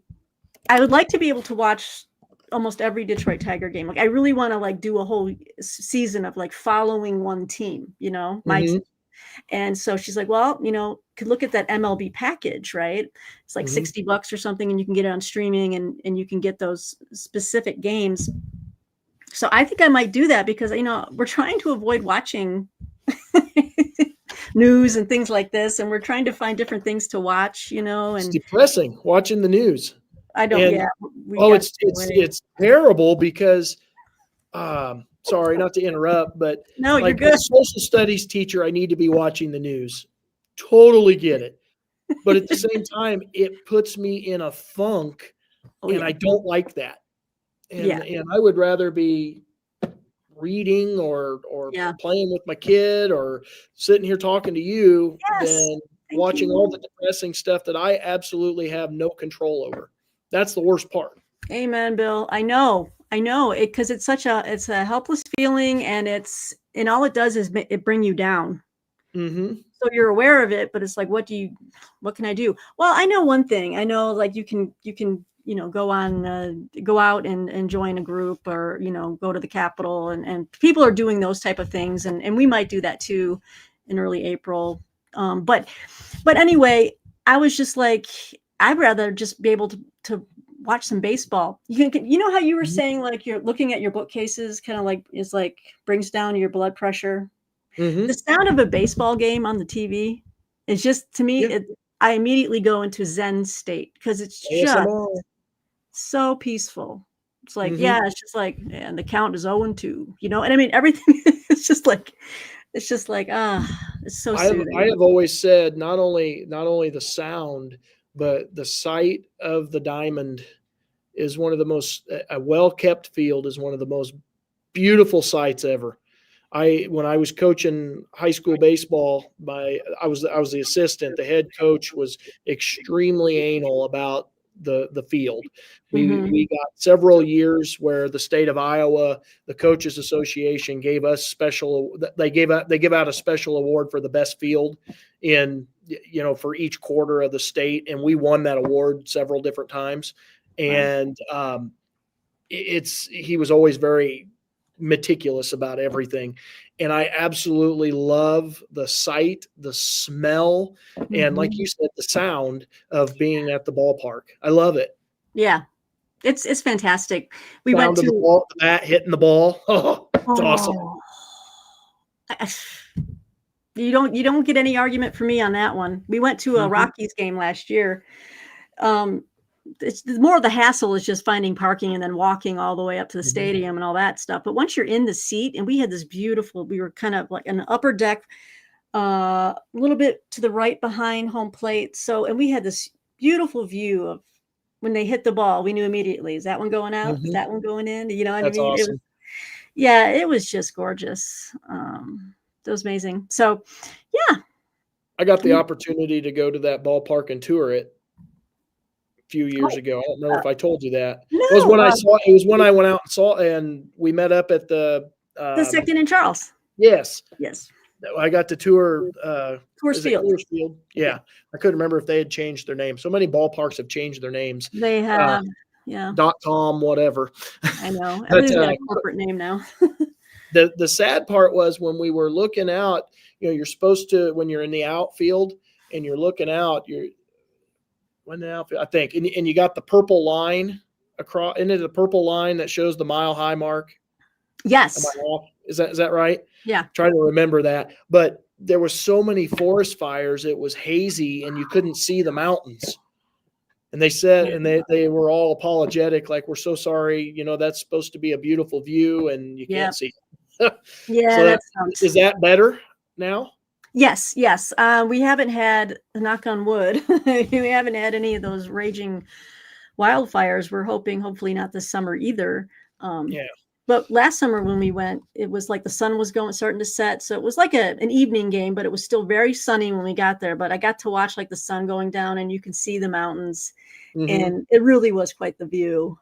And the That's sunset was awesome. gorgeous. So yeah, I'm so ready for baseball. Um, well, you want me to do one more book? Sure. Okay, well, this one's fiction, and Mm-hmm. I just started it. Also reviewing this one, but I've got to let's see here. This I'm mentioning this just because I've read this author's one of her last books, and I really enjoyed it. So I have high hopes for this one. It's called The Hymn to Dionysus by Natasha Pulley. The last book of hers that I read and I really enjoyed and I wrote a review for was called The Half-Life of Valery K. And it was set in Russia, and it was a really good novel. I won't get into that one too much, but so this one's kind of like historical fiction, but set in like ancient, Greece. I don't know much more than that because I've just started it. Mm-hmm. But her last book really was powerful. I really enjoyed it. So I'd like, let me check out this one. I volunteered to review it because I'm like, I liked her last book. Let's see how this one stands up. And especially since I don't recall her having written a book set in like ancient Greece. So, and this book, I think this came out a few days ago, March 18th. So if there's any Natasha Pulley fans out there in our audience of 16 people, well, don't worry, Bill. We'll get a lot more people on the rewatch once Mm-hmm. this goes up on the channel. But anyway, and I wanted to mention, Bill, I once this does kind of like store itself, however this automagically works, Mm-hmm. I'm going to go into the comment box. I'm going to leave a link to your channel, and so people know. Everyone who's here I know knows us and Mm-hmm. subscribe to us, but I'll make sure that you've got your channel link as well. Because you are up and coming. You are writing reviews now, and Not you're yet. talking to publishers now, Bill. This is fantastic. I am doing that a little bit. And hey, did I tell you You Princeton, no, I didn't, because I think they just sent it. I got a hold of Princeton again, and she's going to finally send me the book that I should have got a long time ago. Oh, which one is that? And I honestly, I'd have to look at the email. I can't even remember which one, but Okay. I'm supposed to have a small stack coming from Princeton, and they just hadn't gotten out yet. So, and Oh, she I said see. there'll be more as the publication dates come up. So, Yeah. Yeah. Typically, if I wait about 6 months, yeah. that's when they usually start to make print galleys. Well, sometimes it could be closer to a year, maybe like 10 months, but I Hmm. think like 6 months is usually when I want to know when things are coming, you know? Hmm. So, but that's exciting. I'm Yeah. excited for you. Well, and I think I'm just going to keep looking at what's coming up, and maybe start looking at the books that are new, which I don't, me, I don't usually do that. I usually look at older titles. That's what most of my collection is. Yeah. But I'm starting to look more at the new releases and getting Hmm. excited about that part of it. Yeah. I mean, there's a lot of new stuff, just like with that Stephen Puleo biography of Sumner. Hmm. I really highly recommend that one, and I that, have that that was, one. you just haven't gotten to it yet, right? Yeah, I just haven't got to it yet. Yeah. You're Yeah, going to enjoy I it. was I was sitting here debating on should that be one of my Civil War reads.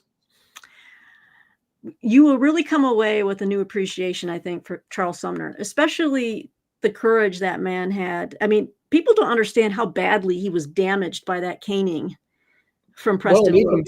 even before the caning, how much I mean, he was a hated man. He was a hated man. I mean, he was a radical, and a lot of people did not like him.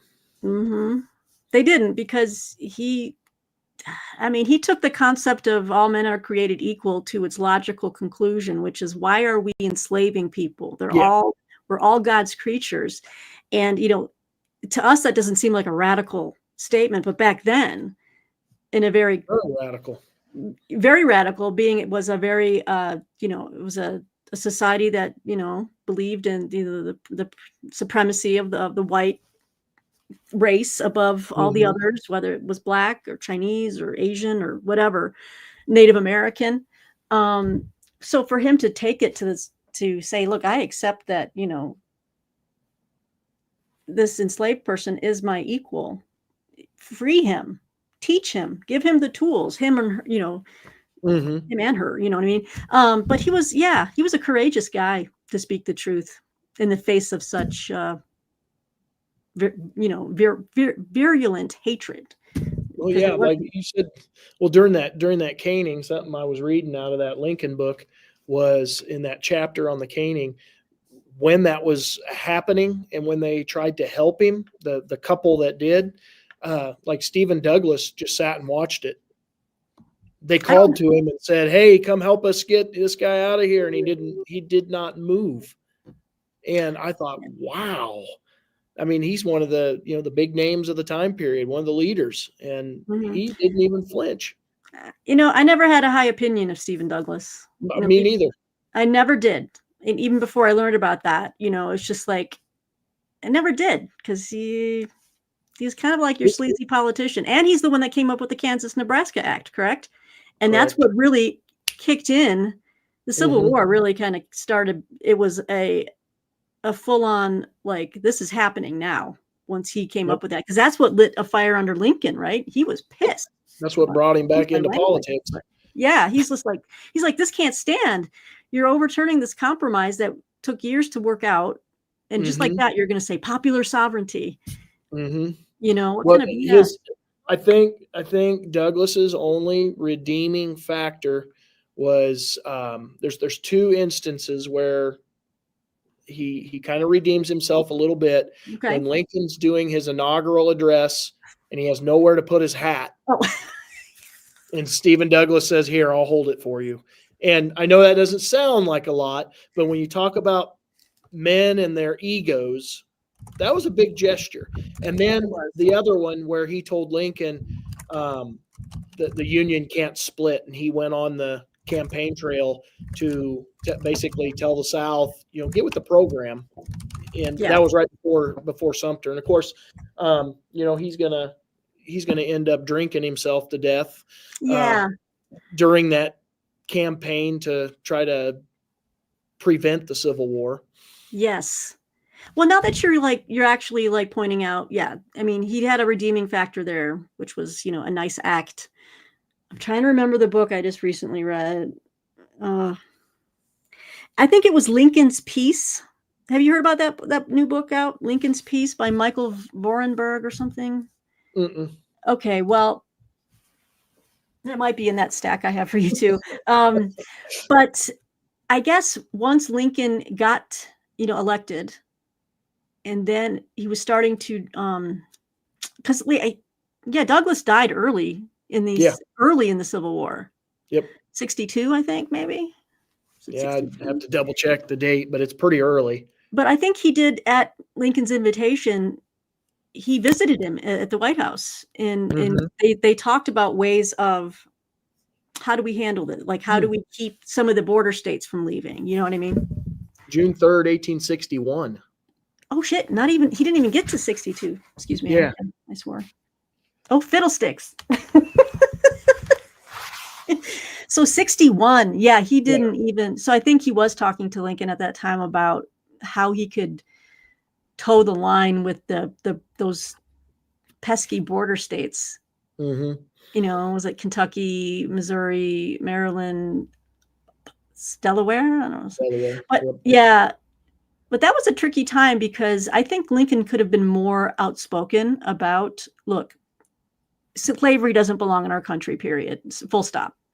And instead, he was hedging his bets because he couldn't have any more states secede, right? Yep. So, and in that case, he was being the consummate politician. Well, he's hedging his bets with the states to not secede, and then he's trying to hold together a coalition party because the Republican Party wasn't really its own party; it was a whole bunch of glued together. Right, it was Whigs, Know Nothings, the Free Soil, the Freedom Party, or something like that. Some of the Democrats that came over because of the Kansas-Nebraska Act. It was a big old mess. Yes, it was a big mess. There's so much. See, this is why history is so fascinating, and it's endlessly entertaining to me, or not entertaining in a sense, but just educational. Like, wow, people live through these times, and I don't know. I guess I'm trying to find a nice way to wrap things up on our 2.5-hour live stream. Yep. It's been fun, but my stomach is starting to talk to me. I was going to say, it's probably past your dinner time. I got to start making dinner. So, but oh my gosh, you guys, everyone in the chat here, I just want to thank you guys for joining us. And I think this was great. We're going to do this again. This was way too much fun. Yep. I have thoroughly enjoyed this, and it's good. It's just good to be with, a good friend and friends in the chat. And I mean, this is okay. So we start here. We're going to bring things full circle. Remember, I talked about booktube ruined my reading. Booktube ruined my life. I can never read another book because of booktube. Yeah.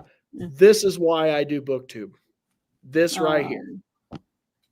This friendship that we're able to, put together here in internet land, and and sometimes fortunately we get to meet and become good friends and Voxer back and forth and email back and forth, and I'm sure there's many others. I know some of the people in the chat we go back and forth, like Brian, just to give you an example. Brian, we talk every day, every other day on Voxer. And so Brian MR, right? Yeah, Brian MR.